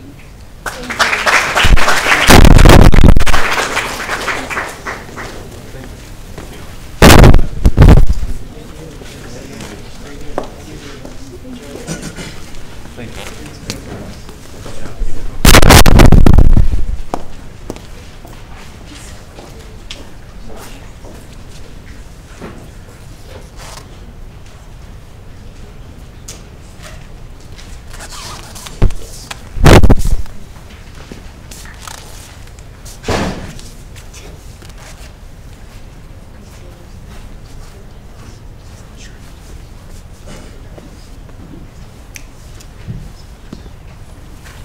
Go ahead, Rob. That can happen, man. All right, so I'm Matt. I'm Matt, too, as well. I'm not Matt, I'm Tessa. Okay, so as we have researched, there seems to be a disconnect between how teachers teach and how students learn. This is why we have created the Smart Kit. The Smart Kit is for a way that students can go online and find your study guide that is personalized for your school and for your class. Now, we've asked 75 people a series of questions like, how do you learn? Do you prefer to receive a study guide or to make a study guide? And would you subscribe to a service to help you find a study guide that is personalized for you?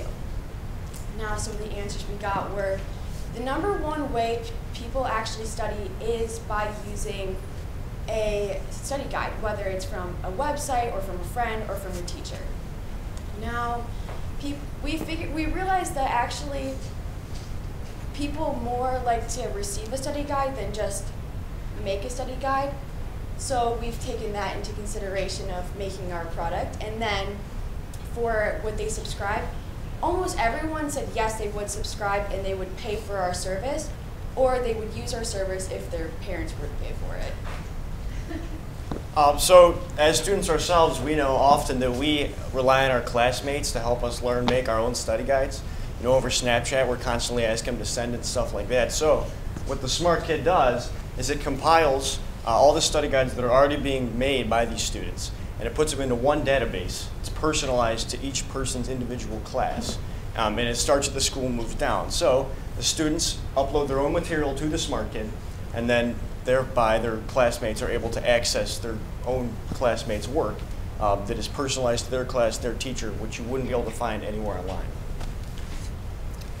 And then, so from the beginning, our goal was to make this as simple as a process as possible, because really, if it's somebody you know, you should be able to get something from them very easily. So the school is actually going to sign up with us for free of charge. We're going to take their information and create a personalized database just for them that will be accessible most likely through their school's own website by students. Then the student actually has, with their families, the opportunity to make a purchase. And there's a couple different subscription models we'll talk about in a little bit. But then, as I said before, the classroom is then connected very individually, not broadly like you'd find anywhere on the internet. So for our product, we want to keep it as simple as possible and make it kind of look like a Google Drive. So you go smartkit.com, and then after smartkit.com, it'll bring you to a page that looks like Google Drive with a bunch of different schools that are there. And then you can just scroll down, click on the school you want. After that, it'll bring you to all the different courses that the school provides. So from AP to UCP, NCP, and then history, biology, whichever one. Once you find the class that you want, click on it, and then it's going to bring you to something that looks like Google Docs. So that it's going to have all the different study guides and study sheets that people have put up there, and then you'll be able to scroll down, click on it, and if people don't want to be known that it was their study guide, then they can just do unknown, or they can put their name if they want to take ownership. And for the best part, we offer 2 affordable payment plans, and we want also to become like a major advertising platform, so to spread our word on different stages. So the subscription models we've thought would be most profitable for us and easiest to afford for students and families would be one monthly choice and a yearly choice. So the monthly choice would be 99 cents a month, really not that bad. And then the yearly choice, we said, would be $11.50. And then like Duffy mentioned, where he said advertising, we think that this could be a really great opportunity for other education companies like True Tutor possibly, or School Pool, we'll hear from a little bit, school-related companies, because that they're going to be accessing students in the same kind of market that we're looking at. So we haven't totally decided how that's going to work yet, but we think that's definitely an opportunity in the future. And then, of course, this is very basic estimation, but we believe that if we could sell to 10%, or about 120 students, we're using 1,200 as our model because that's how many we have here about. If we sell to that many in our first year, for a full year, we predict that could be about $1,400 in revenue, plus any advertising that we decide to do on the site in the future. For our costs, the big thing really is just going to be building this database. We want it to be simple, but we also want it to be concise and easy to use. So we're going to have to, entrust engineers, people who know, possibly other students who could help us build this, to make that infrastructure. Marketing as well, although we don't want to get too big into marketing at first because we're starting here. We want to start it at Carmel to test it out, see how things go. And I said we want to blend in here, but by that I just mean we want people to, we want to be a staple. We want people to know who we are. We don't want to have to push ourselves constantly because we want it to be easy for students to use. For some concerns, the big concern that we have is we don't want it to become just an answer sharing platform where students go on and just place answers to tests. So we're working with different ways. We could have a teacher administrator or some way to put it on there where it's not just a cheating ring. But yeah. So our competitors, Google Classroom is more teacher-based so that they can put up homework or study guides and then the kids just kind of do the homework. We want it to be so that the students put up the study guides and there's no really work involved. You're just using it so that you can study. Khan Academy, you're just kind of learning the information. We want the information to be personalized to your class so that you can study the right information and not just a broad aspect of it. Quizlet, we want to be kind of like Quizlet but more narrow down so that when you look up Biology Unit 9, it doesn't come up with every single person who's ever put one up, so it's people in like Kentucky. We want it to be your school and your class so that you can find the teacher that you need.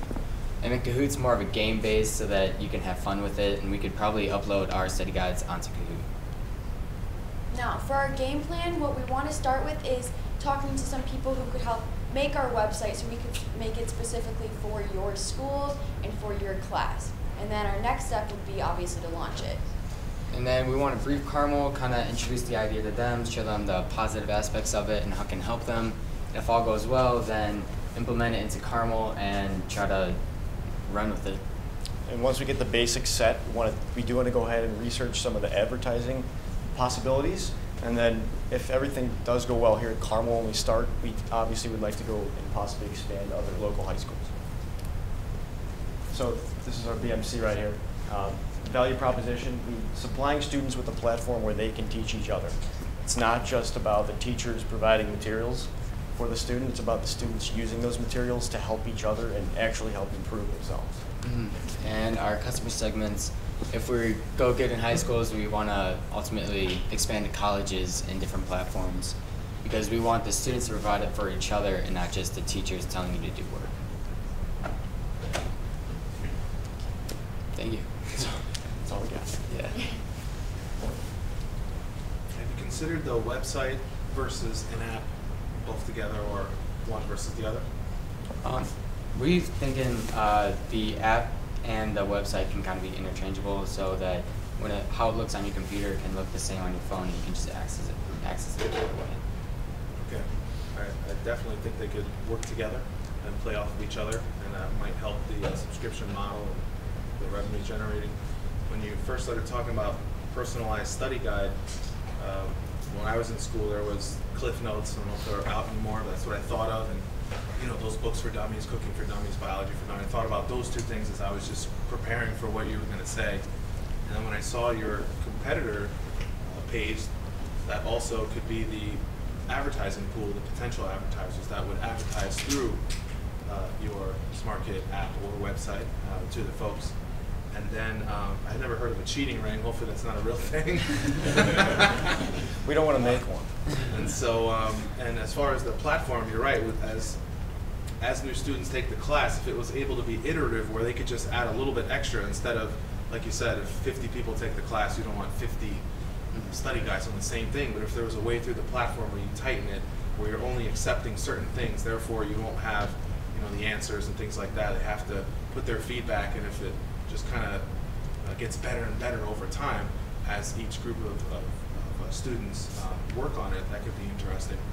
And certainly there seems to be some synergy with some of your other colleagues and companies there for this to be easily added or subtracted to the various things that some of your other colleagues are doing with different tutorings and things of that nature.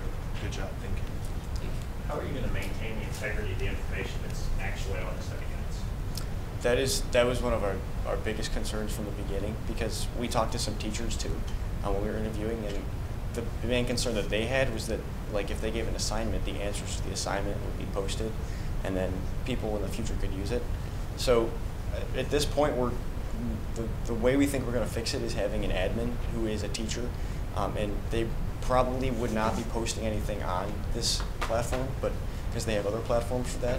But that way they could regulate what goes in, and they can see if they feel comfortable with their material being out there. Not only that, but having the right answers, right? So if you're just posting study guides, and I look at a study guide, and if the answer's wrong, the last thing you guys want to do is post something that's incorrect. Right. So. Yeah, I feel like we could also have like a page where students who have gone through that study guide and see that the answer is clearly wrong, that they could maybe contact the owner or adjust it on the website to change it to the correct answer. I think one thing we're kind of walking around here is a suggestion that I was thinking of, which is maybe you can, as part of your presentation, do a little bit more specific or deeper dive into how that transformation works from the higher level class information that you then make customized for the patient. So maybe like a demo or something that's more specific about that. Because then I think that would help you demonstrate the benefit to your potential customers. And I think that you've got three audiences that you're going to have, kind of similar to the last group. You've got three audiences you're going to have to appeal to. One of which is the kids that are going to do it, right? Another which is maybe their parents, because they're going to have to pay for it and they're going to have to buy in. And then the third, of course, here at Carmel, getting them to buy in too. So each time, I think when you consider all the potential audiences for a product, you need to consider what the benefit is going to be for each one of them, and how you're going to appeal to them, and what channels you're going to use to get that information across. You've heard the phrase garbage in, garbage out, right? So to Tom's point, you got to make sure that you have credible data in there, and it isn't a customized cheating ring. You know, but one thing I do want to point out is that website maintenance or data collection sites like you're referring to are quite cumbersome, and they do require a lot of daily maintenance, and it's something that you need to bake into your cost structure. Thank you. Thank you.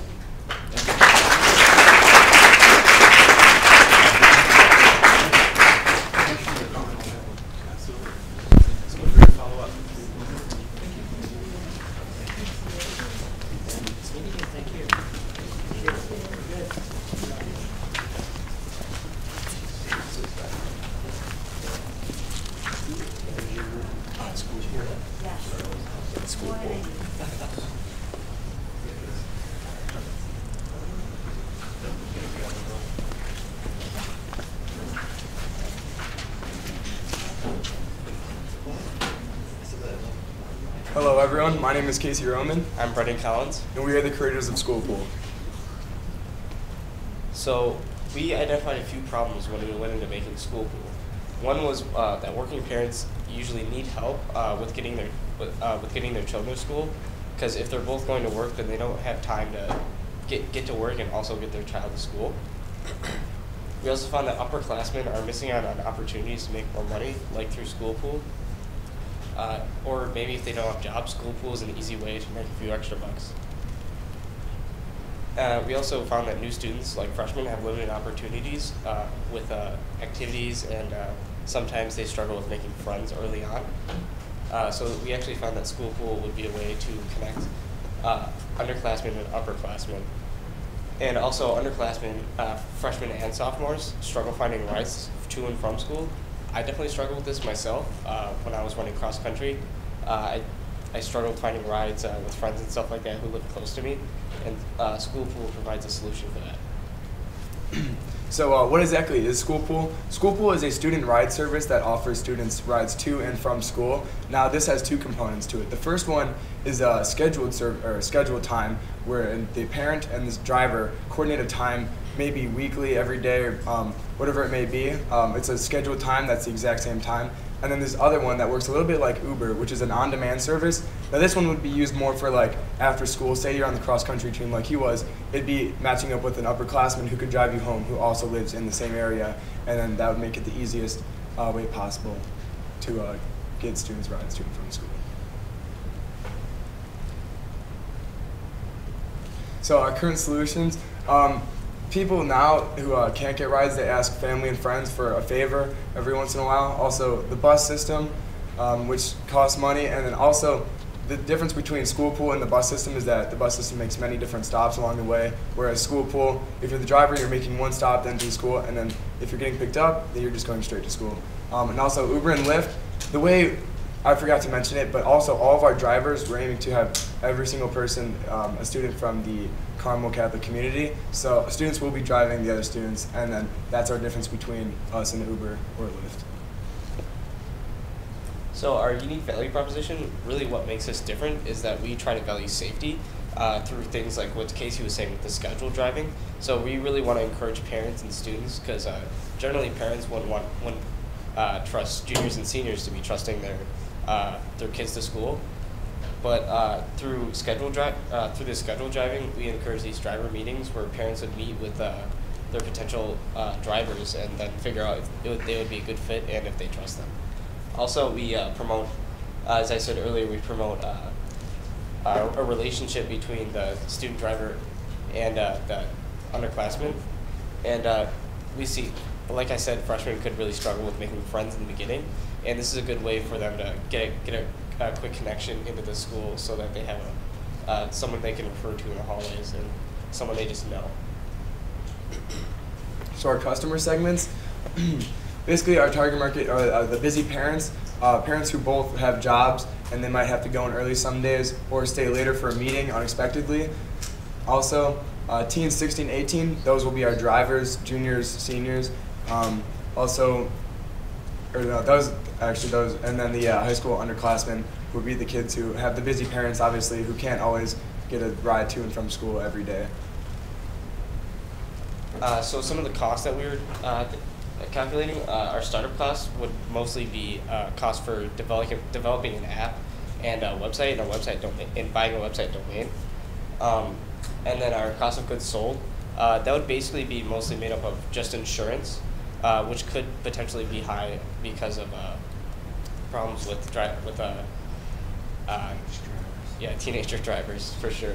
And our SG&A, we're thinking of a lot of advertising, but advertising would probably be kept pretty cheap because it would be advertising inside of schools for the school, and also maintenance and improvements to the website, just from recommendations.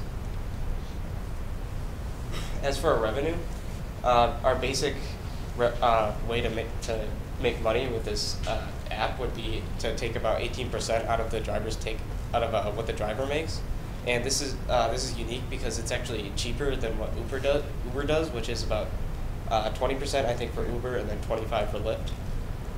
And also we would get a lot through website advertising as well as application advertising, which would be our main source which would be another larger source of revenue.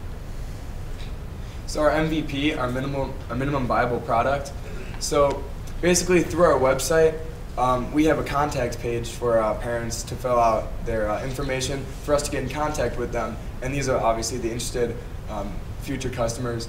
And then also we would offer underclassmen rides home when needed. So this has been a constant problem for the 3 years I've been at Carmel. There's always kids waiting here after school for maybe an hour, 2 hours, and always coming in before. So maybe offer one of those underclassmen a ride home.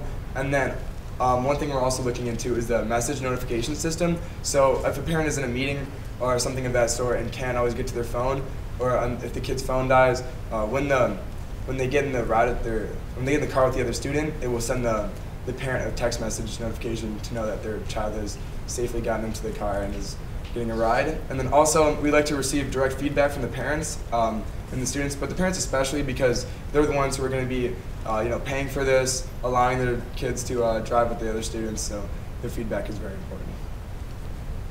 And I'm just going to show you our website.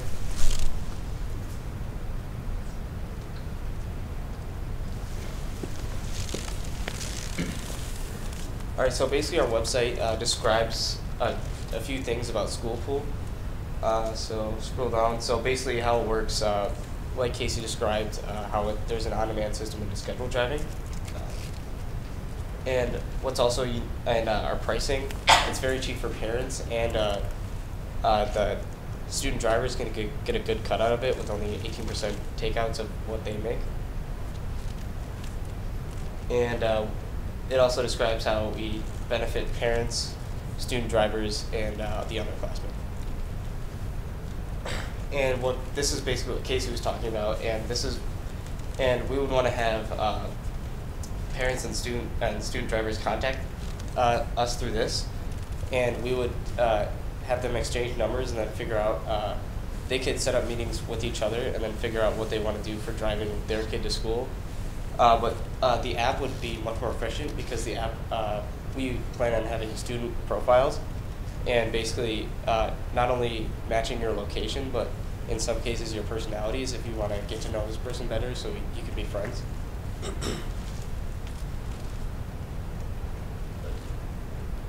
That's it. That was a key.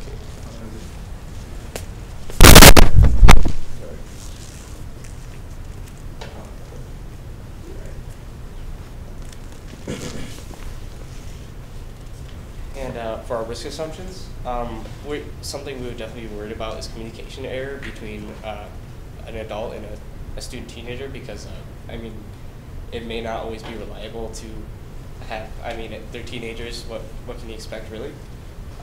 As well, and also student driver pricing. Our main goal with the School Pool is to make this cheaper than the bus system and Uber or Lyft.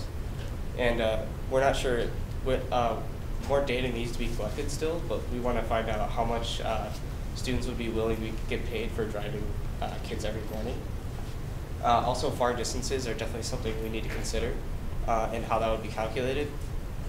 This would also be a problem because parents would have to pay more for further distances because of gas money and other things like that.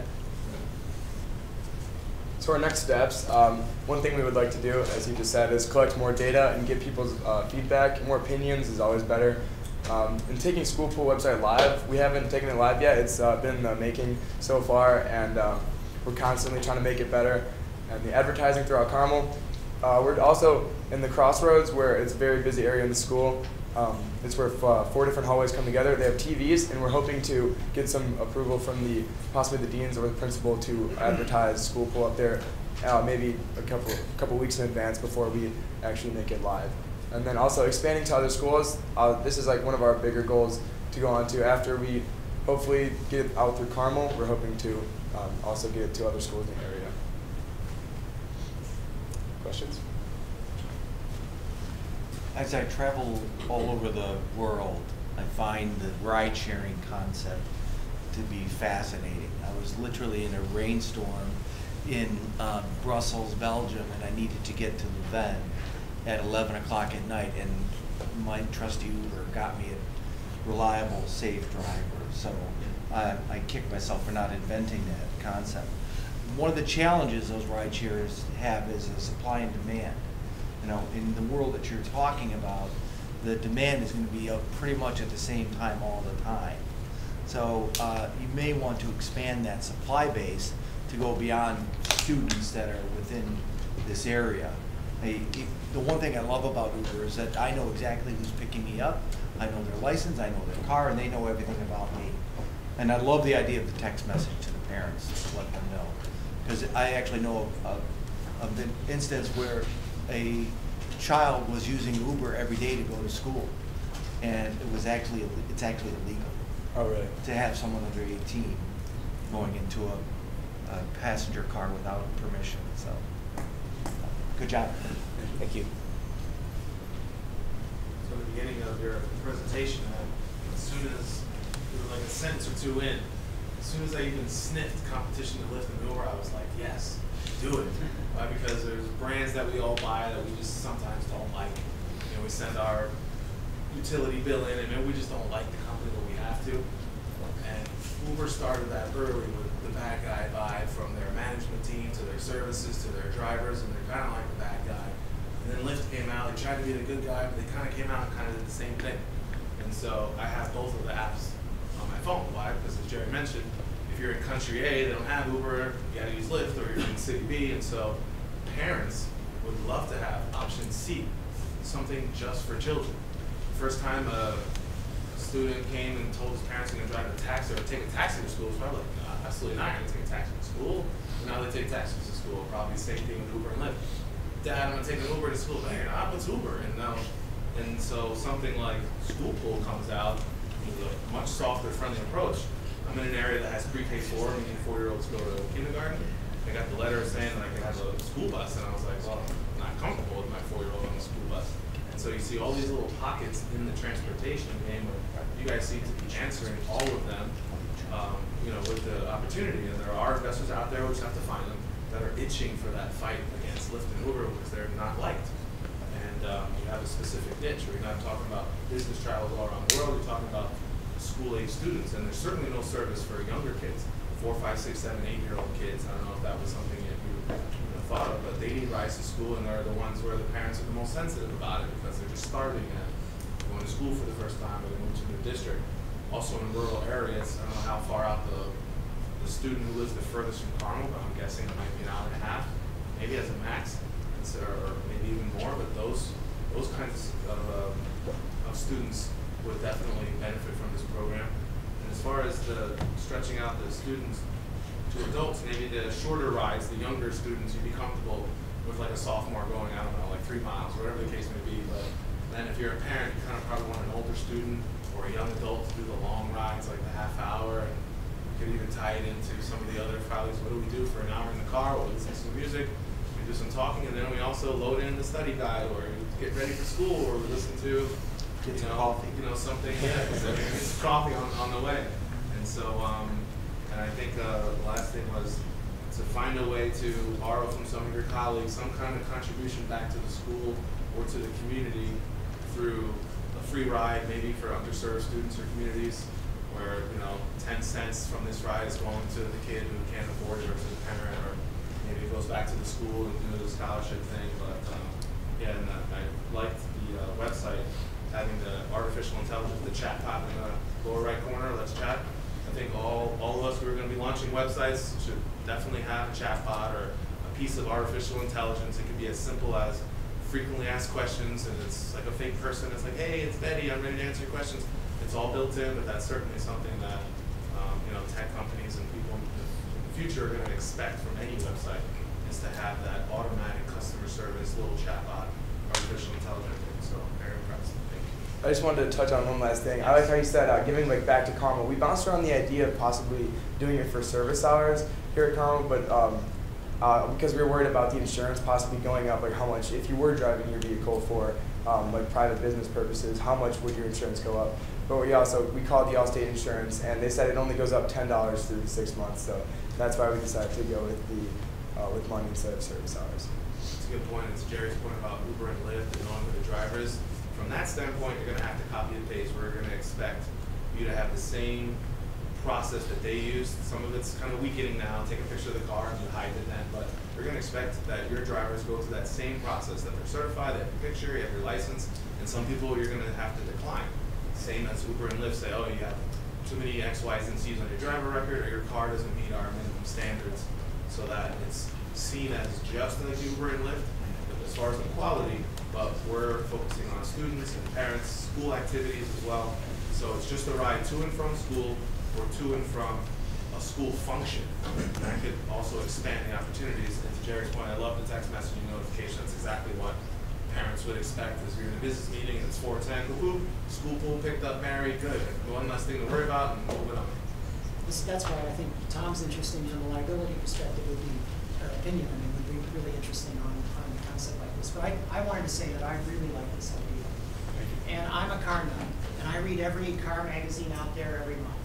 And I can tell you that I just finished an article yesterday talking about Uber and Lyft in combination with automated cars. Now I know this is high level what I'm talking about, and you guys are talking about a product for today.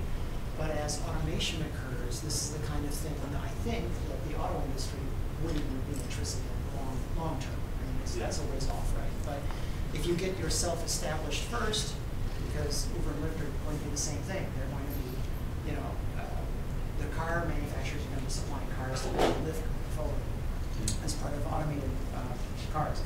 The other thing I wanted to say is that when you value prop, especially is geared around safety, one of the things I wanted to kind of piggyback on what Andy said is that some way of demonstrating that value to customers is going to be really important for you, especially as you sell the idea to parents, right? Right. So, what's the criteria for drivers? How do you ensure that you monitor, the safety of the cars going forward through driver records or insurance records, or I don't know what's acceptable in terms from a legal standpoint, but ensuring that people understand that that is the value prop that they're definitely getting is, I think, really going to be important for you too. And then something else I wanted to piggyback on as well is, I think through your app, if you can have some kind of, most of these apps have self-rating services, right, or some ability to say, okay, what would I improve upon, or how was my experience, and make sure that you build that in so that you can continuously improve over time, so that you keep ahead of your competition. My thoughts.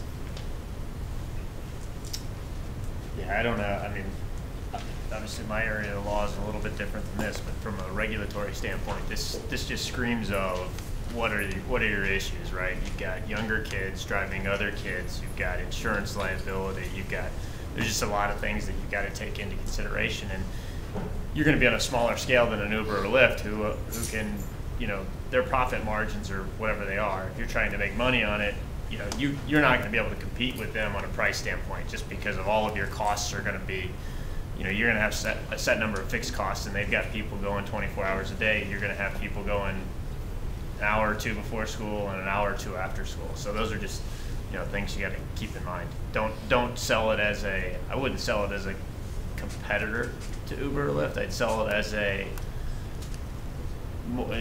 maybe it's more similar, but it's, hey, this is safe. You've got we're a Carmel family, and somebody from Carmel's taking your kid back and forth, that kind of thing.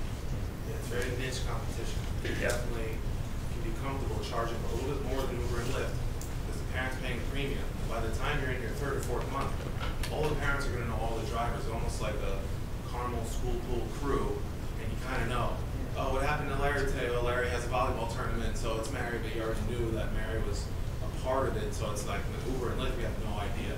Yeah. And it shows up on your phone, you have no idea who that is, who's coming from Yeah. you know, and like, you know, what's the conversation going to be like? What are we going to talk about? Especially with the long rides, you have a gentle driver, it gets a little comfortable, but sometimes it's like, oh my gosh, I'd rather be in a taxi than have this experience with taxi. But another thing I wanted to mention was back with the long rides in the rural, there's a lot of private schools don't have any buses. They don't have anything like it, and there's tons of buses that are sitting idle, chartered rides, or what have you, and so it could be something to think about as far as an appendix kind of idea, where we're thinking about all the idle buses that are out there, and so if there's a neighborhood that has a lot of kids, that instead of having 20 parents have 20 school pools, it's like maybe that's an opportunity in the future. I'm talking about a big picture of like having our own little charter bus. 5 is 4 students, 5 students. That's the difference between Uber and Lyft and Peter Pan and Greyhound. They don't have anything like that. And they certainly, if they did, they certainly missed out on the majority of parents who think about these things all the time. You know, even when you're on the yellow bus, sometimes you just wish you could have a little break from it, right? Things happen on the bus that not every parent wants 10 times a week. So even this as like a once a week, oh, we do school pool on Wednesdays, take a little break from the bus, sit next to so-and-so and have the little things that happen on the bus. So anyway, it's just last comment there. Thank you. All right, thank you.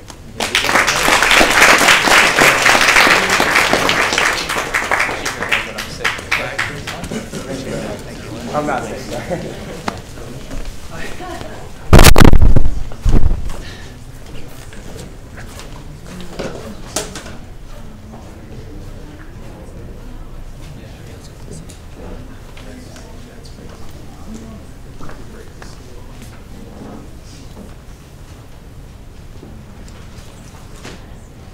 Okay, so our company that we came up with was INCubator. So hello, we are Team INCubator. My name's Nolan. I'm Vincent Swindell. I'm John Menard. And you can find us at our Instagram, which is @INCubator Beverages, and then we also have a website. Today there is over 400 million cups of coffee being consumed per day, showing that there is a very wide market and large market for coffee today. And through our many surveys that we had conducted to parents and students, we have figured that teenagers would be our audience, and 70.2% of them drink coffee every day. And 90% of these students are getting the coffee on the way to school or on the way home from school. The other 10% are usually getting them in school at the cafeteria. The problem that we were trying to solve is obtaining coffee in isolated areas such as schools, businesses, and blue-collar areas. Our solution is the INCubator vending machine. So INCubator, what is it? So INCubator is a smart iced coffee vending machine. It's similar to the Coke Freestyle machine that restaurants like Five Guys have, or Noodles and Company. Yeah. So obviously it would have a touchscreen and then a little spot where it would make the drink, and through the touchscreen and the machine we allow for a different customization of different types of iced coffee drinks. And then we are planning on putting this machine in micro markets or isolated environments like Vince went over, because these isolated environments, like our first choice is obviously schools such as Carmel, don't have outside influences such as Dunkin' Donuts or Starbucks. What is our market? Like I said a little earlier, our market tends to be more towards teenagers, because teenagers are it's like who we are. So it's easier for us to cater towards our teenagers. Also, we are catering towards blue collar, like Vince had said, because those places are isolated and they would be harder to get to. So our bigger competitors would be Keurig, Starbucks, Dunkin', and Baskin-Robbins, and other places that do serve coffee, because we offer our own coffee. We offer coffee that is not through Starbucks or Keurig or Dunkin'. We have our own.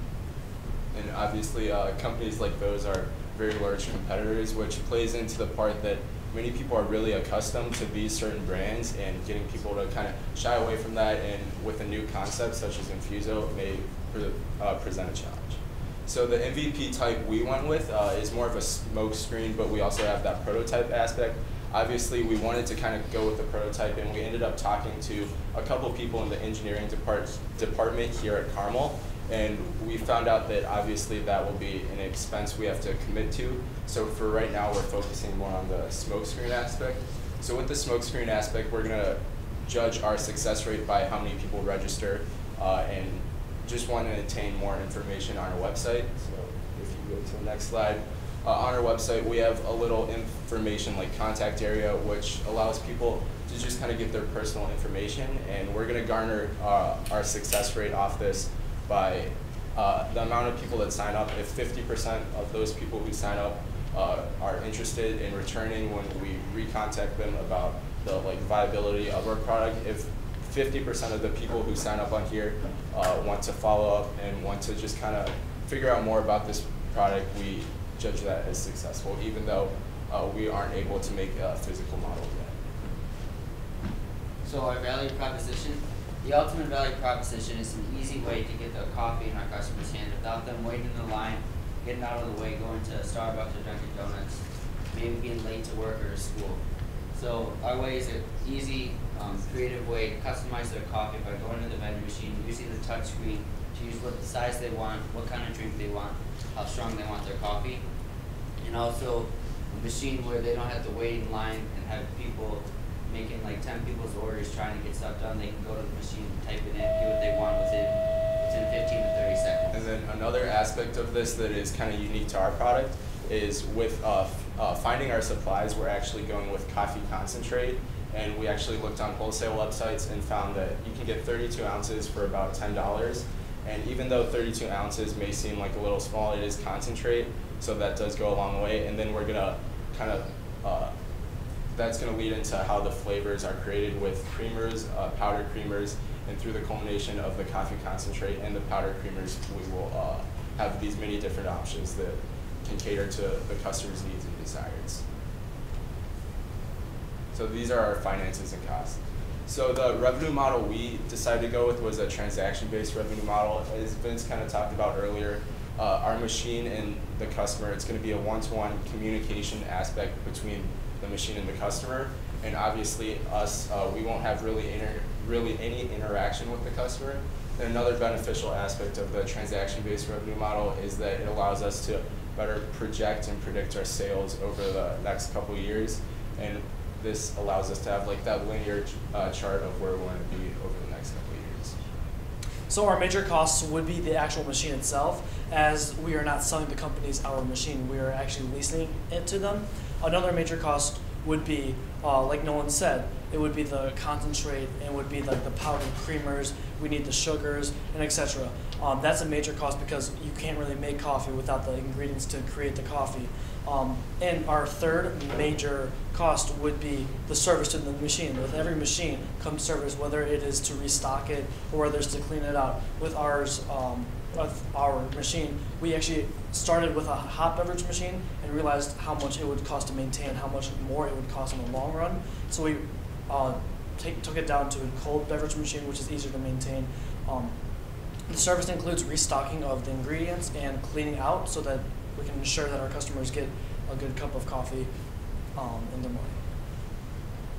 So our average cost of a machine is around $7,000, and this is ranging from 5 to 10 right now, as it did come down from a hot beverage machine. So it used to be a little bit more expensive than this. We are assuming that's going to be 7,000. We're trying to give ourselves some slack here. So in case it does end up being more expensive, we can raise a little bit. But we're planning for it being more expensive than, less expensive than this. And our supplies are about $2,000 a year to keep for one machine. About $2,000 a year for the supplies, because with the concentrate and with the powdered creamers, it actually has a lot longer of a shelf life, so you don't have to replace the ingredients as often as you would if it were to say be half and half, or milk and etc. Okay, so our first year projected revenue is around $9,000, and this is purely for coffee. But as you were aware, our startup costs were pretty high compared to this. But what we're estimating for this is we want to add more concentrates over time, given the fact that there's different types of concentrates, such as like raspberry iced tea concentrates. So those can play into our our like second year or third year projected revenue. And our second year projected revenue, we're hoping that we can double this to make it around $16,000, which is assuming we have 2 machines, and then from there we want to build up from that. So this is our risk analysis. We have, after creating this idea and thinking, doing our research, we have come into a few faults, and we have some. Our biggest one would be our biggest assumptions. So we're assuming that people are going to stay loyal to our machine. We're assuming that they're going to try it once and they're going to be satisfied. And they're going to keep coming back and again and again. And we're also assuming that our coffee is better and cheaper for the quality than Starbucks or Dunkin' Donuts. So we're assuming that people will leave Starbucks and Dunkin' for our beverage machine. And we're also assuming that, yeah, well, like what I said, like people are going to leave because it's going to be hard to pull them away, like Nolan said earlier, from Starbucks or Dunkin' because they're more accustomed to these different types of beverages, and they're used to more varieties, and they're used to actually, some people are used to hot coffees too. And then another aspect is the influx of like Keurig and the influence that has over the coffee market today. We actually talked with a local vending machine company called Canteen Vending. They kind of made us aware that even though the Keurig is a very like domestic product, it still is a very large competitor when it comes to other coffee brands. Some future outlooks that we have, we would like to find some suppliers such as Canteen who can supply the vending machine. We also would like to find supplies for the coffee and the drinks that would be associated with making the drink. Finding distributors that will be able to hold the vending machine, such as the schools and other blue-collar areas, and to be able to hold and lock down those prices so we can keep a steady pace of income. And we want to implement a test market, such as there was a Texas incubator that had a similar idea of a vending machine, but instead of drinks, they had school supplies. And what they did was they went to a nearby vending machine place that was able to fund them a vending machine where they can get the supplies, put it out, and put it in the market and see the kind of revenue they could get. And we would like to see more feedback with our website. As Nolan said, there's at the bottom, there's a place where you can go, send us what you think about our product, what you think we should put into our product. And then obviously one more thing is just kind of push our personal brand and just make our brand more aware to people in our community. Any questions, you guys? The beverage industry is incredibly competitive. Yeah. Andy was my customer, and he even got out of it, but it's a brutal place to live. A couple things I just want to point out. How are you going to capture the revenue on the machine? Cash? Yeah, so we were mainly focusing on like cards and possibly like Apple Pay to really keep it modern, because with the touchscreen, that's something we really wanted to push, like the modern aspect, but then obviously we'd have to most likely accept cash as it's so the Starbucks and the Dunkin' Donuts app that you just put your phone up and it zaps it, you would want that type of mechanism built into these machines. I didn't see any mention of water line. That's how you make coffee. Yeah. Well, the term we really used to like kind of explain this to other people was the as an industrial Keurig. And if like you're familiar with the Keurig kind of machines, they have like a water tank. So we're really thinking about like implementing a most likely larger water tank into our machine. Yeah, tank ain't gonna work. No, I mean, you'd be filling that. You need that line connected right to the wall where it's coming in, just because there's gonna be so much. Well, if the tank works, you're not going to work because you're not going to sell enough coffee, right? Your demand's going to fluctuate. Yeah. So being able to make sure that you always have coffee available, because you might lose customers. The other thing I saw, I hadn't seen this before. Last week I was in a Subway, and they actually, when they sell coffee, they're using Keurig machines. Yes. So Keurig is actually, I don't view sort of Starbucks and Dunkin' Donuts as your competitors for going up to a machine versus going through them. Your competitors do eat Egberts. You ever heard of Dewey Egberts? Egberts is a self-serve coffee machine. You see it in hotels, you see it in food service, hospitals, things of that nature. So you have to really kind of create a personality behind this brand to make it come to life, and certainly bringing in some tech savvy would give you that opportunity to capture.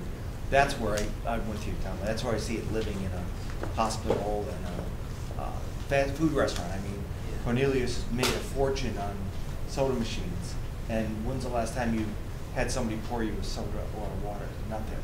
It's all self-serve. So. So one of my comments has to do just in general for everybody here, which I think this has been an amazing day so far. So you guys did a great job.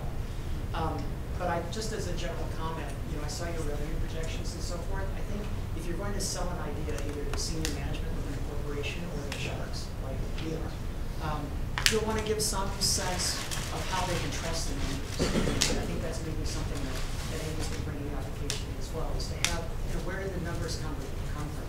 What is the underlying either research or data or whatever that gets you to that point? Because I would want to say, oh yeah, okay, that's 25% of the coffee markets, blah, blah, blah, and you get 10% repeat purchase, or whatever the right numbers are. I'm kind of going off the top of my head here.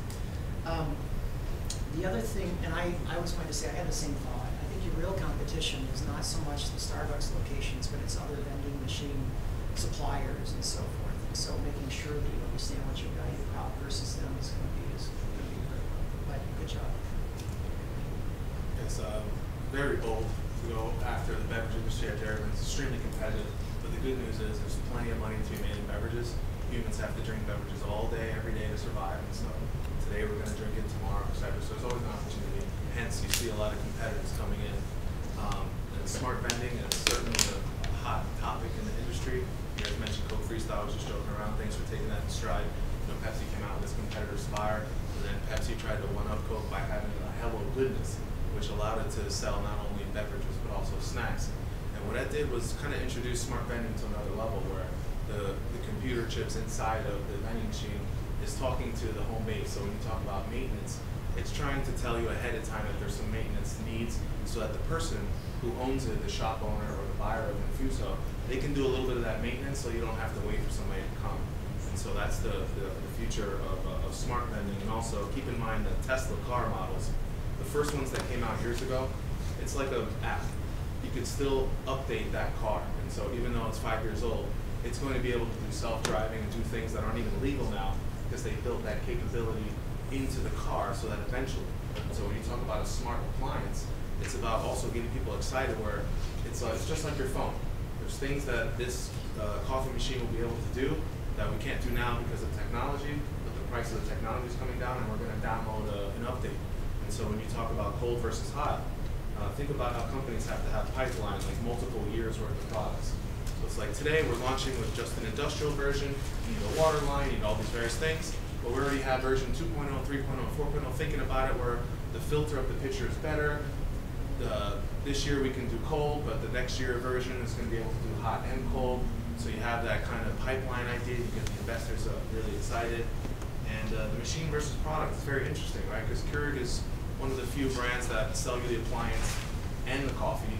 And so you use your Keurig machine and you put whatever brand of coffee in there. I like the Infuso branding, by the way. Great job. Good looking presentation. I like yellow. You see how yellow, the power of colors, it's brightening up the room. It just does what it does. It's sunny. It's things of that nature. So definitely keep that going with the coffee. But you have Infuso branded appliances, and you have Infuso branded coffee. So you have both opportunities there. You can put our Infuso coffee inside your Keurig machine, but we really would like you to buy our machine. And then some homework assignments next time, hopefully between now and May.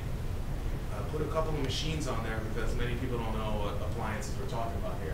We talk about an $8,000 appliance. It's like, I don't know, is that high? Is it low? You put the Keurig model in there, show what a $500 machine can do, and show what a $20,000 machine can do. So when you're coming in the middle of 10,000, you kind of have a grasp. Also, yours is smarter. It has things that this one doesn't have. And think about the complaints that people have about their coffee machines and their Keurigs. One of the big ones out there for younger folks, and maybe even older, is sustainability and the recyclability of the stuff. So if you guys can solve, like, using the plastic every day, 5 times a day, and what do I do with the foil? If you think about maybe having some sustainable or cotton or bamboo or edible cup, and you put the cup in and then you eat it because it's made of sugar. It might not be possible today, but again, think pipeline. So you get the investor and the person, the audience excited about it. This machine is completely different because of all the capability it has and all the capability it's going to have in the future. And so, yeah, kudos to you guys. Good looking product. And also, this one is probably going to have to be made in China right now, unless you're going to go the made in Italy or made in USA. It's going to be much more expensive. But you can go the Apple model and say designed in Chicago, just like they do designed in California. They just leave out the fact that they made it in China and we're paying like 10 times more than we should. Kind of go with that model. Maybe as a homework assignment, you guys come back to us and tell us, should the machine be manufactured in China, in Europe, or in the US? And kind of walk us through that. Because again, you lead the audience along your adventure that you guys went on. It's like, oh, it's very interesting. I never thought of that, things of that nature.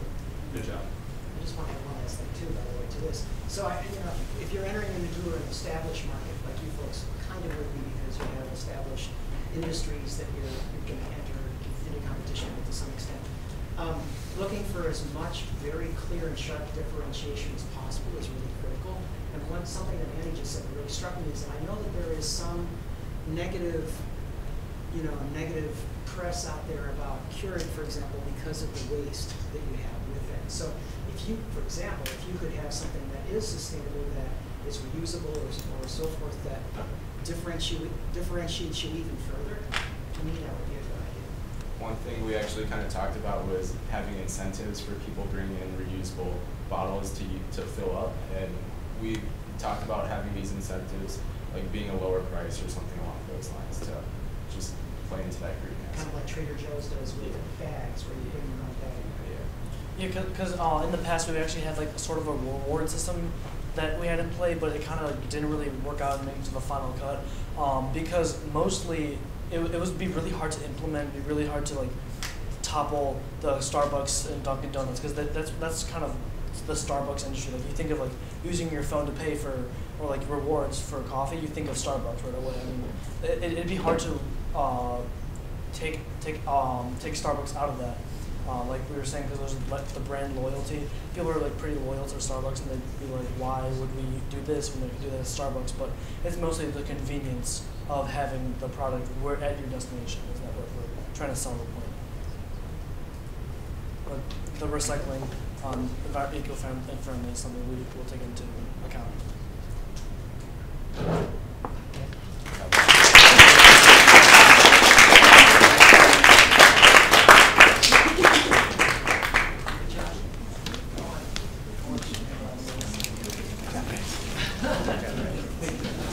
Alright, students, I did email our teachers about being 15, 20 minutes late, so you can head back to Period G